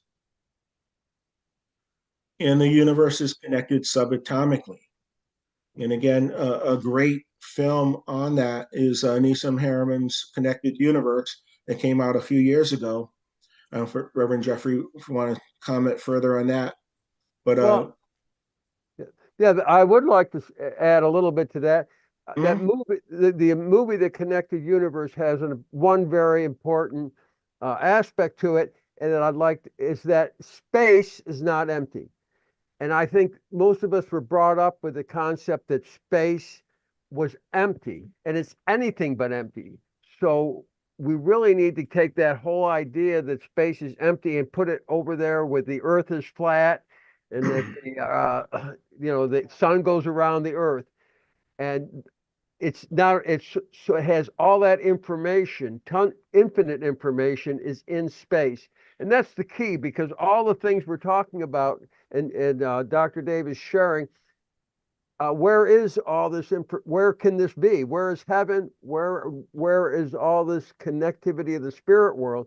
And there's no problem with a unified model of physics, because we have now have the field back, the space that contains everything. So I just wanted to point out for people who still have that idea that space is empty, put it away with the flat Earth concept. Thank you, Dave. Yeah. And the movie, Reverend Jeffrey, is that available on YouTube now, or? Sometimes it is, sometimes it's not, but you just Google it, of course, and you can find the movie, The Connected Universe. I find that's a great place to get started. It's done a great job. Malcolm Carter did a wonderful job putting that together. It's a little dated, but it's very pertinent. Yeah, and Patrick Stewart of Star Trek fame narrates it. So consciousness, then, human thought is composed of energy that can transcend space, time, dimensions, and is eternal energy. And again, if you look at some of the main theories in quantum theory, things of like non-locality, and again, I try not to get too technical in my presentation, but quantum theory supports that consciousness is real, and it can transmit through dimensions in time. And along those lines, we're very limited as far as our physical bodies. The human eye can see frequencies between 430 and 770 theta hertz, while our ears detect sounds between 20 hertz and 20 kilohertz. These ranges represent only a small portion of the entire spectrum of sound, light, meaning that there's so much happening around us that we can't see or hear. And Einstein even said that everything is energy. That's all there is. Match the frequency of the reality you want, and you cannot help but get that reality. It can be no other way. This is not philosophy. This is physics. So how can we prove, again, conscious energy exists outside the body? Well, there's lots of ways. And if we talk about things like out-of-body experiences, which are two basic categories of out-of-body experiences, are near-death experiences and astral projection. And if we look at the historical records, these concepts go as far back as recorded history. Aristotle, over 2,000 years ago, talked about being able to actually project out of his body. Buddhist and Indian texts all talk about out-of-body experiences. But if we look at recent documentation, there's a lot of information out there. Sylvia Munoz talks about back in 1929 how to actually project your consciousness. And again, this is like vivid dreams, or being able to project your consciousness in active dreaming, lucid dreaming. Very similar, being consciously awake while you're in that state. We look at Bernard Spalding, Life and Teachings of the Masters. I believe Dr. Cat talks a lot about this as well. He wants to, she might come in towards the end and elaborate on that. Ray Moody, who I alluded to earlier, he is the person that came up with the term near-death experiences. And Ray Moody is a psychiatrist, and also he has a PhD in philosophy.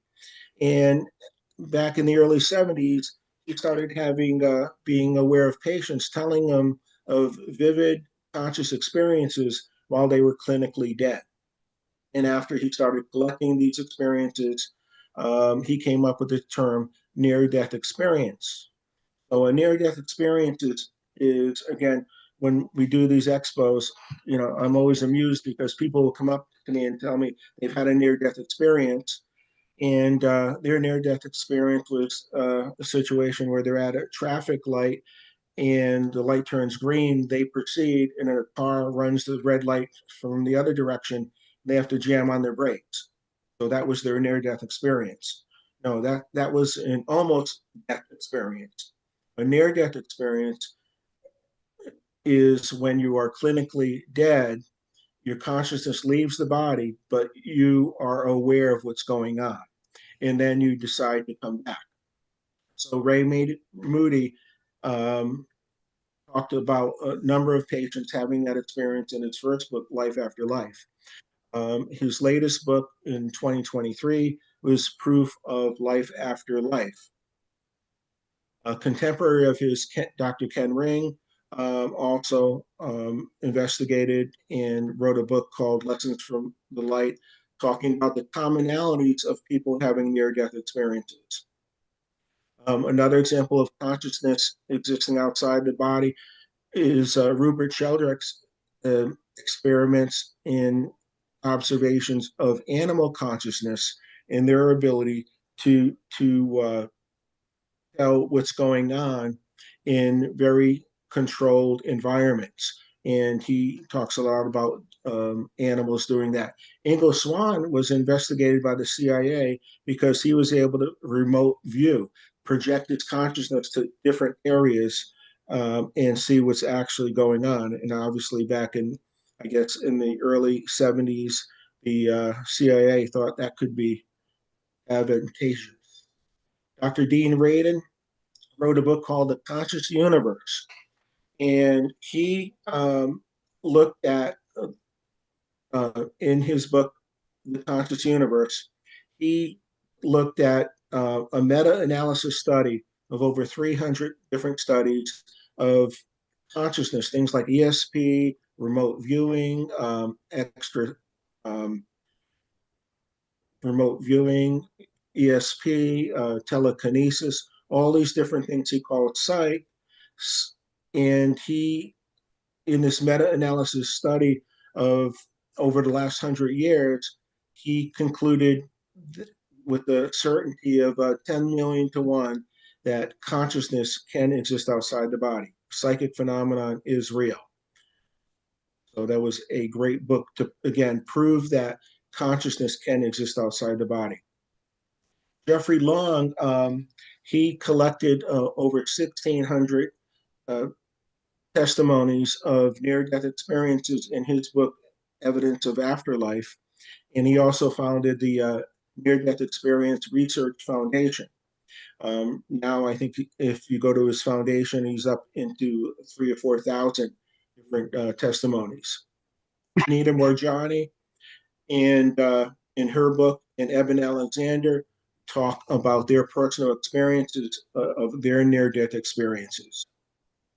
And then PMH Atwater, in her book, Future Memory, talks about children reporting their near-death experiences.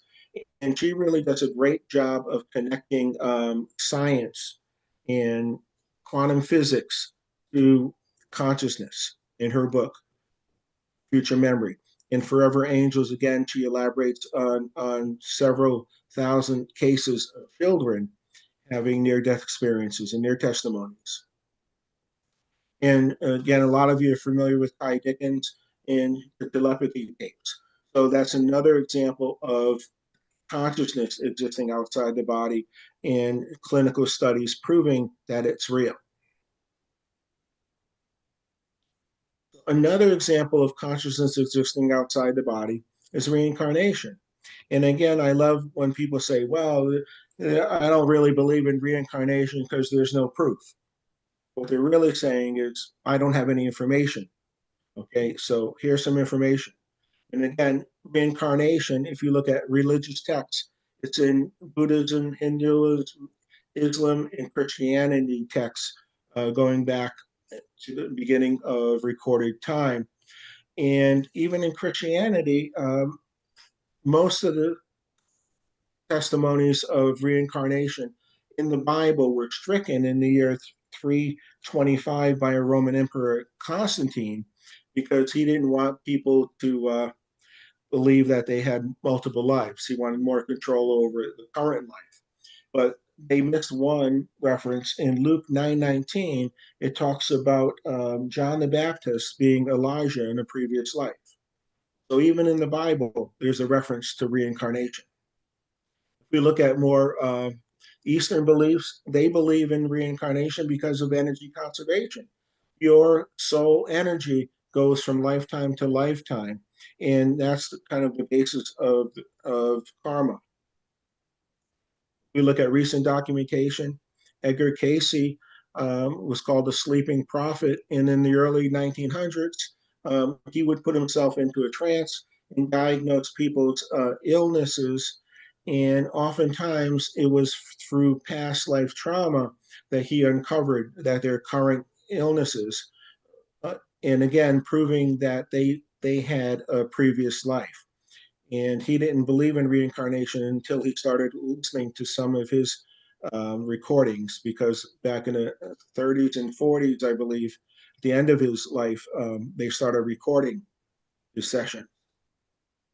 Dr. Even Stevens of the University of Virginia, the Department of Processual Studies, investigated children reporting instances where they had other lives, or they talked about living in other places or having other parents or other names.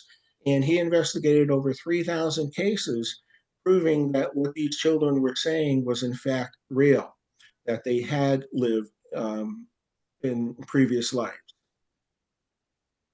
Dr. Brian Weiss, is a noted psychiatrist who regressed one patient into a previous life through hypnotherapy, and uncovered about 70 past lives of this one patient. And every time he uncovered a life, he kind of uncovered another ailment, and she was getting better and better. And again, he had no belief in reincarnation until he started using hypnotherapy to regress patients into previous lives. Messages from the Masters was after 20 years of regressing hundreds of patients. And again, he talks about commonalities in the afterlife. Michael Newton, also a psychotherapist using hypnotherapy, did the same thing. And he talks particularly about the time between lives in his book, Destiny of Souls, which is extremely interesting, about what happens in the spirit realm when we transition. And again, if we look at another scientific controlled study by a German researcher from the University of Kassel, showing that the chest area of an average person emits 20 photons of light per second. Someone who meditates on their heart chakra in center sends love and light to others, emits an amazing 100,000 photons per second. That's 5,000 times more than the average human being. And numerous studies have also shown that these photons are infused with loving and healing intent. The frequency and vibration increases to the point where it can literally transmit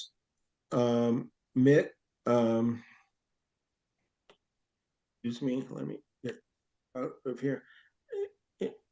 Vibration increases to the point where it can heal disease and transform negative events.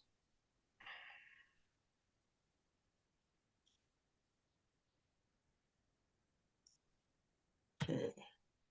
So again, if we look at, can consciousness exist outside the body? In other words, what happens when we die? And if we look at proof, historical, cross-cultural, replicated results, and even personal experience, which I know a lot of your viewers have had near-death experiences and personal experiences. It all comes down to that research supports that consciousness and phenomena exists in out of body and near-death experiences in reincarnation. There's thousands of studies that have shown human thought and in ego and after physical body continues after the physical body dies. Quantum physics explains how information and thought can transcend space, time, and dimensions. So what does this all mean?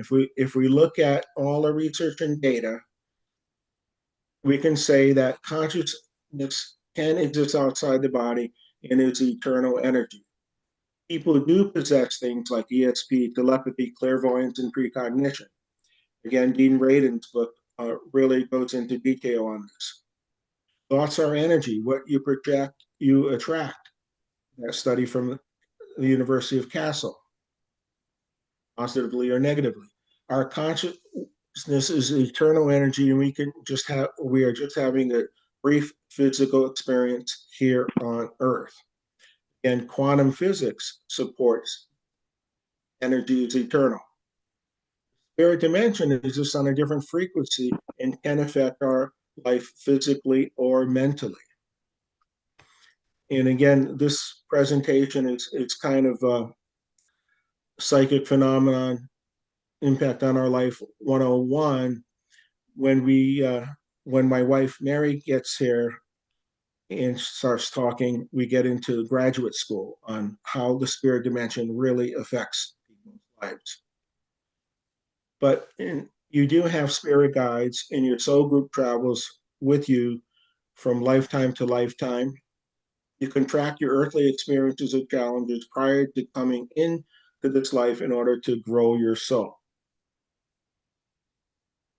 And everything in your life is by your design in order to grow your soul. This is life's purpose. And a lot of times people have trouble with that last thing because they'd rather blame God for the things that happen to them.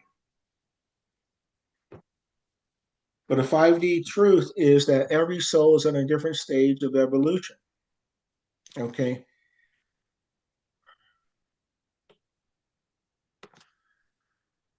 And the evolutionary gap between you and your loved ones can be thousands of millions of years in soul development. Trying to help other humans awaken to deeper truths can be like trying to teach a baby how to read books. You simply can't make others understand more than they are ready to receive. And what you can do is focus on your spiritual growth and raise your vibration and let your energy do the work and impact the world. Okay. And again, I find this statement to be very true because a lot of times, as Reverend Jeffrey mentioned earlier, there's still a lot of flat earthers out there. Well, the earth must be flat because when I look out, all I see is flat earth. Well, again, when you talk to people and they tell you, well, there's really no proof to life after death or reincarnation. Well, again, they don't have any information, or maybe they don't want any information. So it could be that they're at a different level of soul growth than yours. And kind of in summary, you are a soul wearing a human disguise. You are here to remember who you are.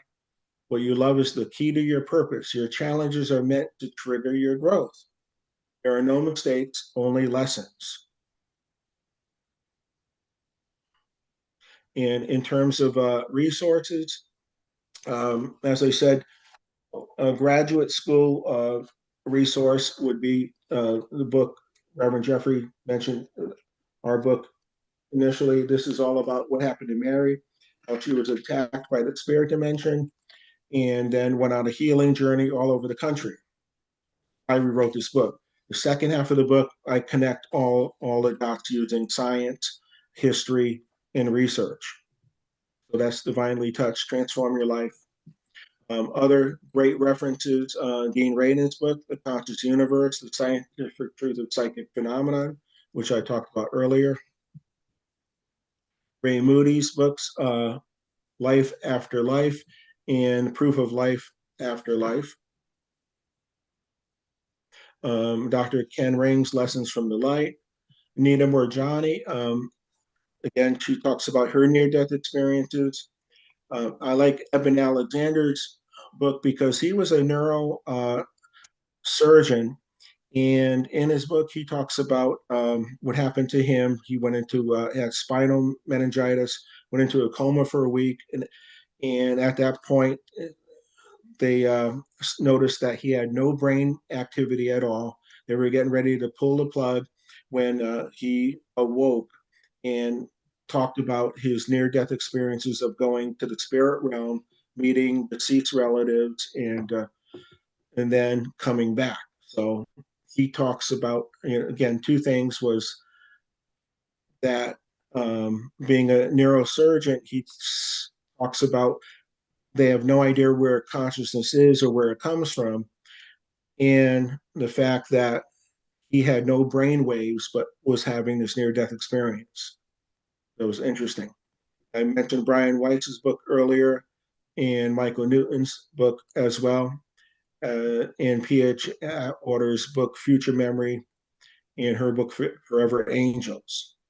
And of course, Kai Dickens' telepathy tapes talks a lot about autistic children being able to consciously connect. So in summary, again, you are a commander over this time, space, reality.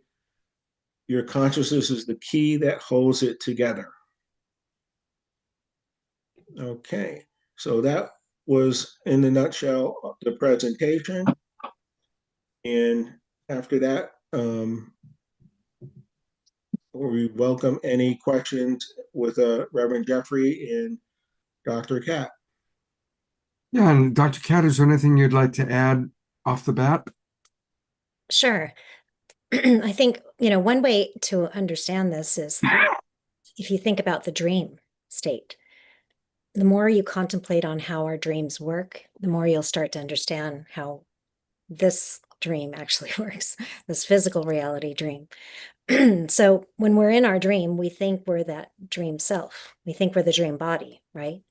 But we're really the entire container, all the dream forms, the objects in the dream, even the empty space that we experience in the dream, all of that is occurring inside our consciousness, right?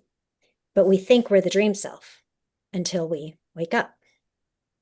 Well, the same thing is actually happening here. So even the empty space in your dream was your mind, right? And this is true also here too. And so now, why doesn't it feel that way? But well, when you were in the dream, it didn't feel that way either, right? In the dream, you thought you were the dream body. And in fact, you can experience pain. Has anyone experienced pain in their dreams?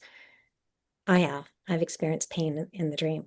So you have senses while you're in the dream state. But all of that is just an illusion. And that's the case for this physical reality too. I was actually able to experience that when I had my Kundalini rising experience. And just before I exploded into light, I had an experience where I became weightless and my whole entire body felt just like it felt weightless. Everything felt weightless. And I felt completely at one with the space of the room that I was in. And I could see that everything in the room, all the material objects and even space had like some texture to it. But I could see that all the material objects, the walls, the desk, the bed, was just like light particles. So what I always thought about after that experience was, why was my state of being affecting what the room was doing? Right? I always wondered, like, I felt weightless, and then I could see my body, but it felt no different than the space. And I could see everything was just light suspended in space. So what we call material is just energy. It's just light. And I always wondered, why was my state of being, how did my state of being affect that whole room? Well, it's because all of this is occurring inside our mind. So when my state of consciousness shifted, when my state of awareness shifted, it affected the entire room because it really is an illusion. Now, this is the science of Vedic science, Vedanta, which is what my Vedanta teacher used to say was, it's the knowledge that ends the search for knowledge, because they've really got this down to a science to describe using our like unexamined logic of our experience. So things we just haven't thought about before, but to prove to us that we're pure consciousness, so that the dream state and the waking state, this waking state, are really the same, and that the fundamental reality is just us as pure consciousness. So what happens, so then I started studying the science, and what I found is that so as we change our state of being, so like in meditation, that's why our brain waves are changing, right? So we change our state of being, the physical body is then affected, right? So we go into meditation, we have different brainwave frequencies, and the brain behaves differently, right? When we think something, if we think, if we're nervous about something, we're going to start secreting adrenaline and cortisol, right? So the physical is always responding to what we believe in any given moment. So as we start to pay attention and understand what this reality is, you actually get to experience more of the dreamlike qualities of reality. And you start to see that you're really not separate from anything. And actually everything is an appearance inside you, consciousness. Oh, Scott, you're on mute. That's beautiful. I put into the chat box because you and I have talked about this. I totally believe this is a dream world. And just a reminder of that wonderful nursery rhyme, row, row, row your boat gently down the stream, merrily, merrily, merrily, for life. Yes. What a dream. You know, Yeah. and isn't it amazing how that early children's rhyme is probably the most accurate assessment of what life is. Mm-hmm. Yeah, it's really our state of consciousness. So what is a state of consciousness? It's a state of understanding who you are and your relationship to reality. So as we start to get more and more present, one of the keys here is getting into your heart, going into your heart, because that's really the fundamental reality, is that the consciousness, the seed of our soul is right here in the heart. And so, but as you start dropping into that, relaxing more and more and more, all of these things start to make sense. Everything starts to make sense. Absolutely. I'm going to bring a couple things. Dr. Dave, your website is not pulling up. www.divinelytouched has some sort of a problem. So you might want to check it and see if there's something we can do differently, because we definitely want to show people how they can reach you. My email is Dr. Dave D. I could put that one, in the chat. Pop that in the chat box.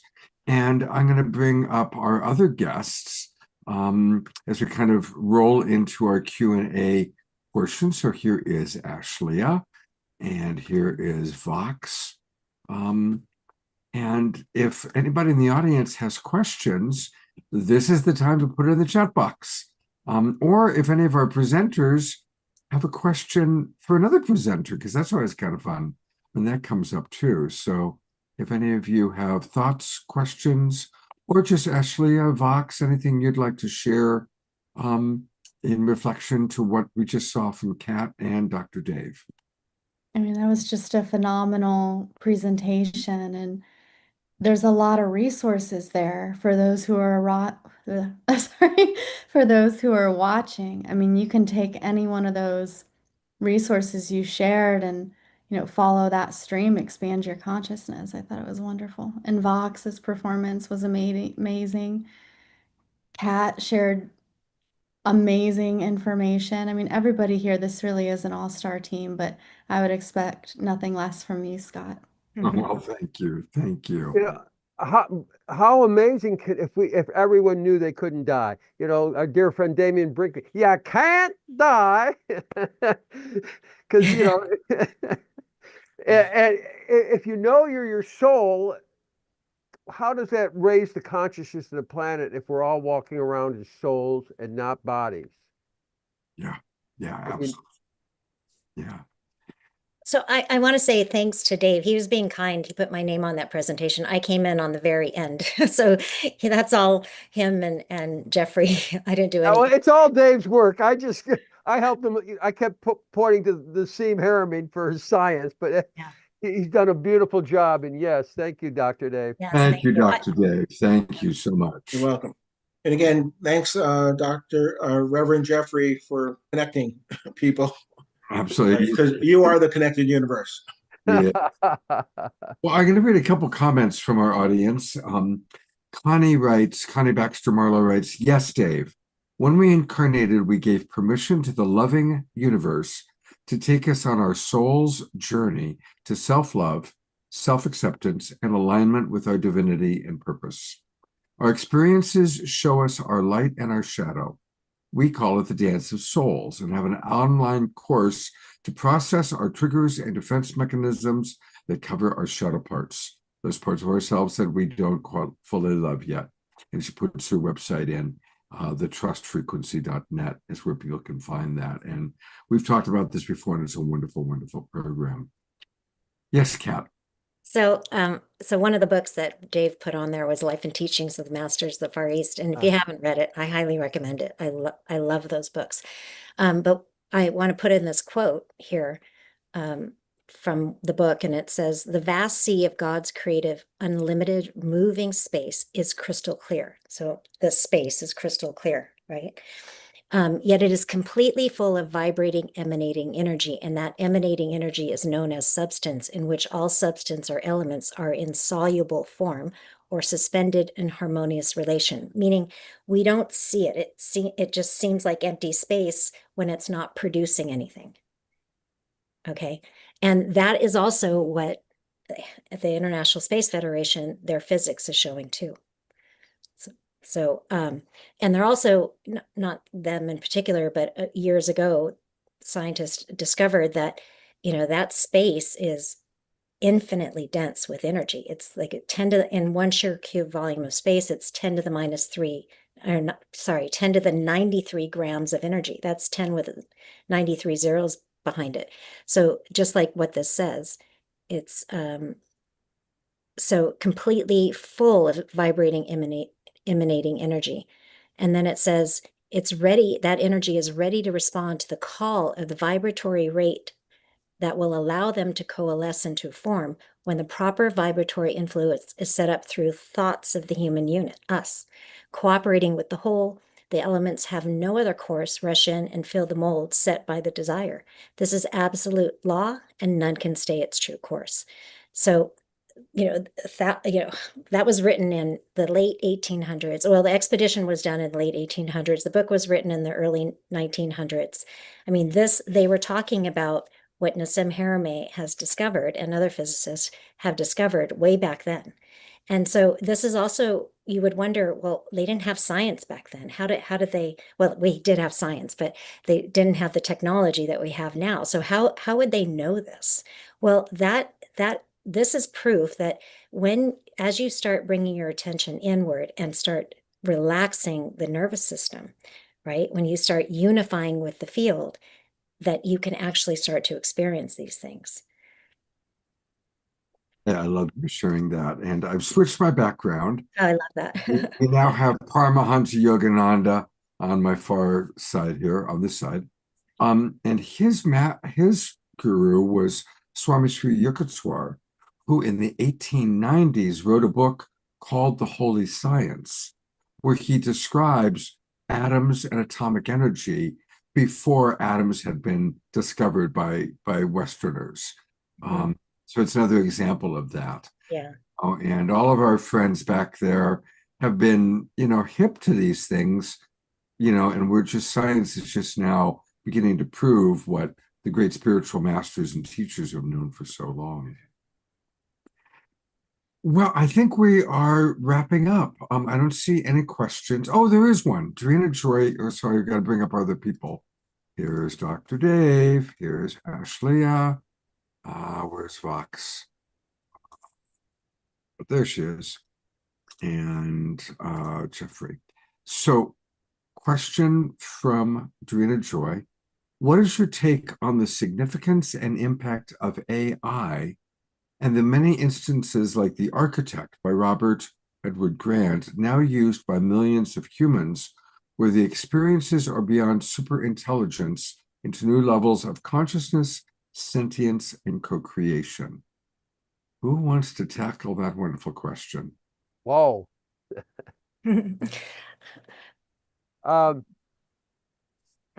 I know over at the International Space Federation, we're talking a lot about that. And I was talking to a dear friend, Lee Kempter. We can, and this is coming from Palladians and stuff, we can use AI to create another field, a communication, a whole nother energy field. And it's really up to us. We can be the architect of the field, and we can create it. We don't have to be victims of it. We can take advantage of creating it in a higher field energy. But maybe someone else would like to tackle that. It's fascinating. I like what. Oh, go ahead, Vox. Go ahead. I was just going to say I have, and I've done it myself, but I have, because since everything is energy and everything that's expressing is part of the all, that it's very interesting that you can ask a question from a higher perspective and actually receive more of a channeled answer from wherever you want that channeled answer to come from.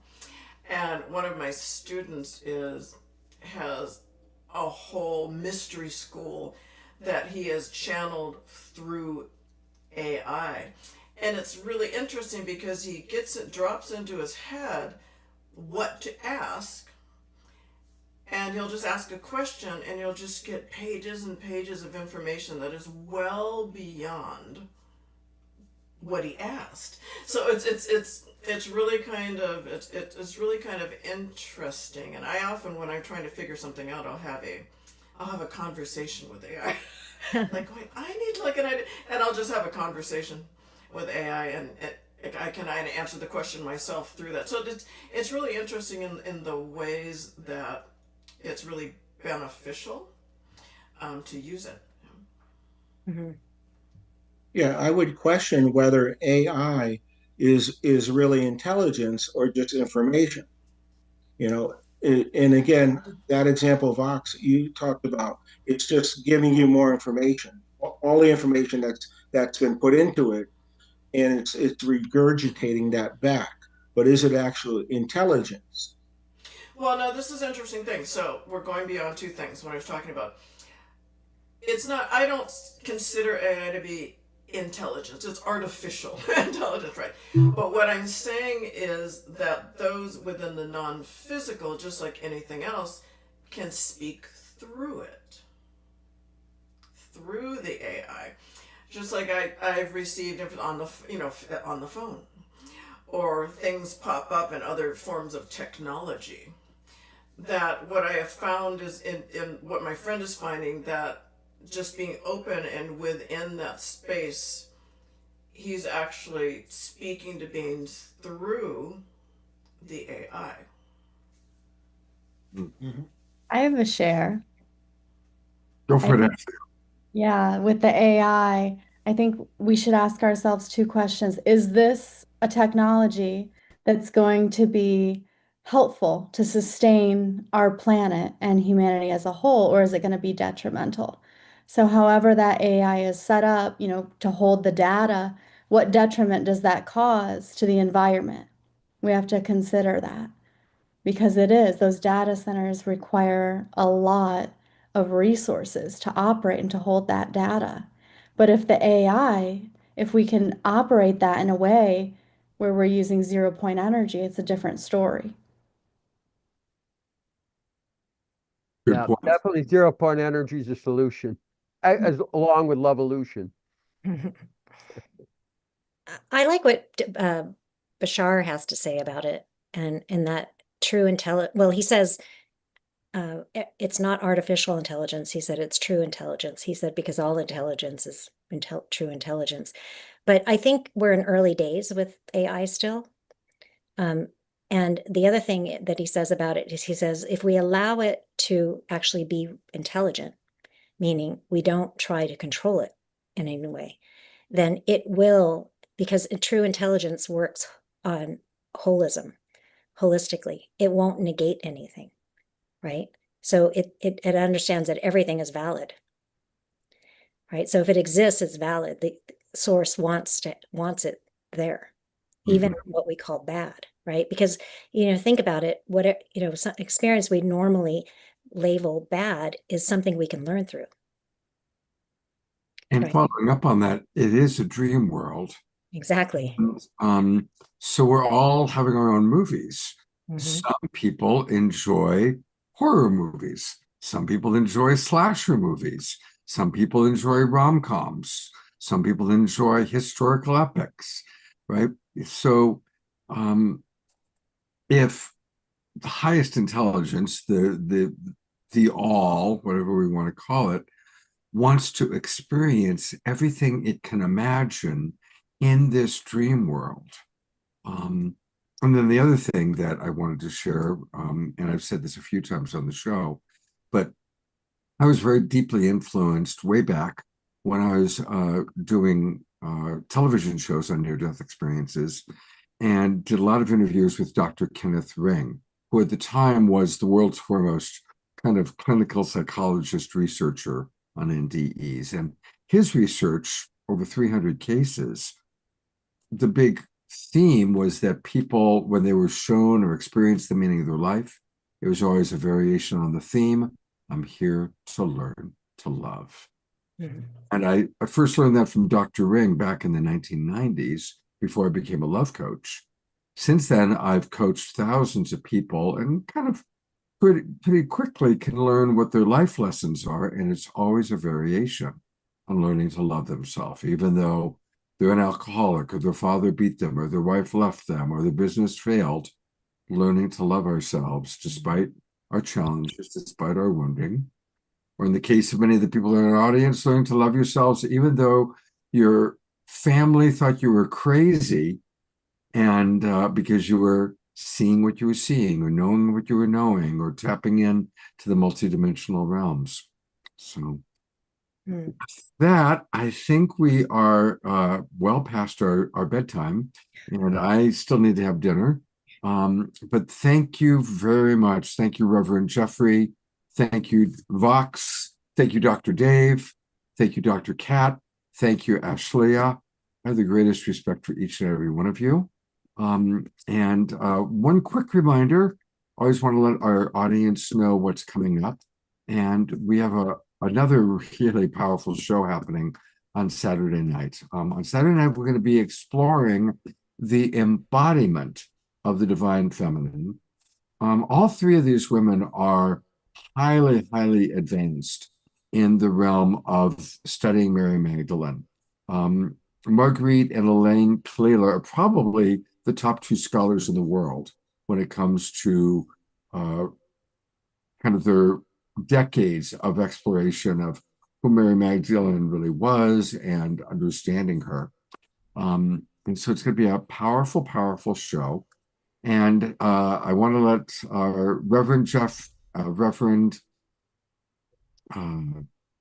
guess I'm having a brain fart. The mystic monk of the wild, the mystic monk, Cherry Anderson. I want to let you know that we are going to have a divine masculine show, but we're going to wait until Omashar is back from his adventures and his time with his mother. So it'll be sometime in late November or early December, but we are going to have a divine masculine show. Once again, thank you everybody so much for being here tonight. And we are going to conclude in the most wonderful way possible with a final song from our beloved Omashar.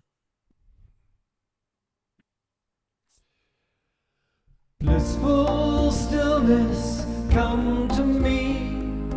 Blissful stillness, come. Hold me in your sweet silent embrace. Whoa. Blissful stillness, come to me. Blissful stillness, come.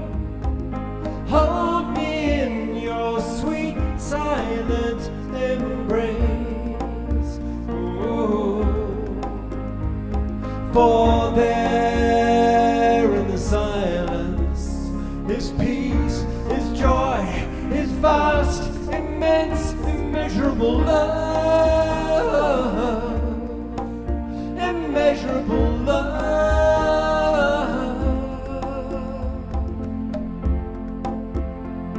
I call to my silent friend, my Lord, myself, my all. I call to the place within wherein lies the key to freedom. Blissful stillness, come to me. Blissful stillness, come. Hold me in your sweet silent embrace. Whoa. Blissful stillness, come to me. Blissful stillness, come. Hold me in your sweet silent embrace. Whoa. For there in the silence is peace, is joy, is vast, immense, immeasurable love, immeasurable love.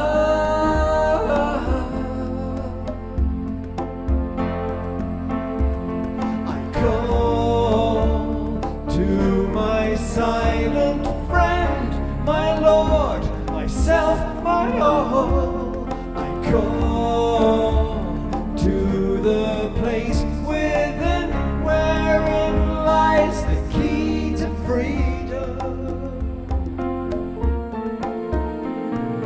Blissful stillness, come to me. Blissful stillness, come. Hold me in your sweet silent embrace. Whoa. Blissful stillness, come to me. Blissful stillness, come. Hold me in your sweet silent embrace. For there in the silence is peace, is joy, is vast, immense, immeasurable love, immeasurable love.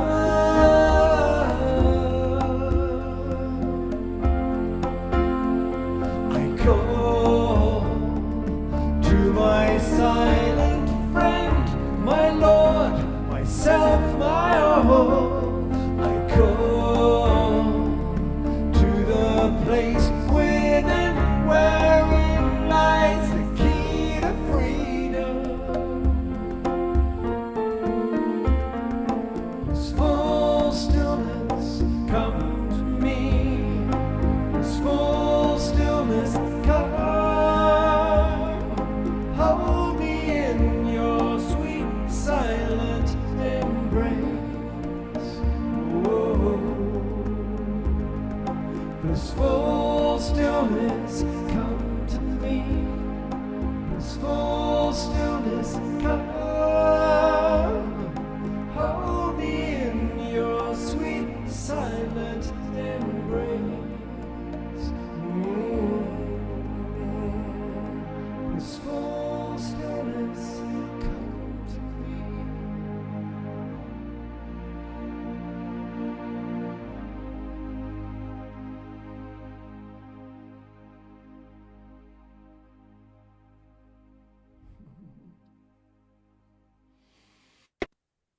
Yay. May blissful stillness come to us all. Indeed, and just so that's Kathy Zavada song. So thank you, Kathy. Thank you, Omushar. That was wonderful. And thank you, everybody, for being here. I'm going to go to gallery view one last time. What a wonderful show. This was one of those shows that, take the recording, share it with friends, let people know what's happening on the Awakening World. And Thank you one last time, Vox, Diara, Kat, Dr. Kat, Dr. Dave, Desiree, Reverend Jeffrey, and all of us, and of course our beloved Umashar. Hope to see you on Saturday night. It's going to be a great show. And happy birthday, Dia Therese. A big happy birthday. We love you so much. And there's I love that somebody had little things. Oh, okay, I'm gonna put the spotlight on you because you got something though that you're showing us. What do you got?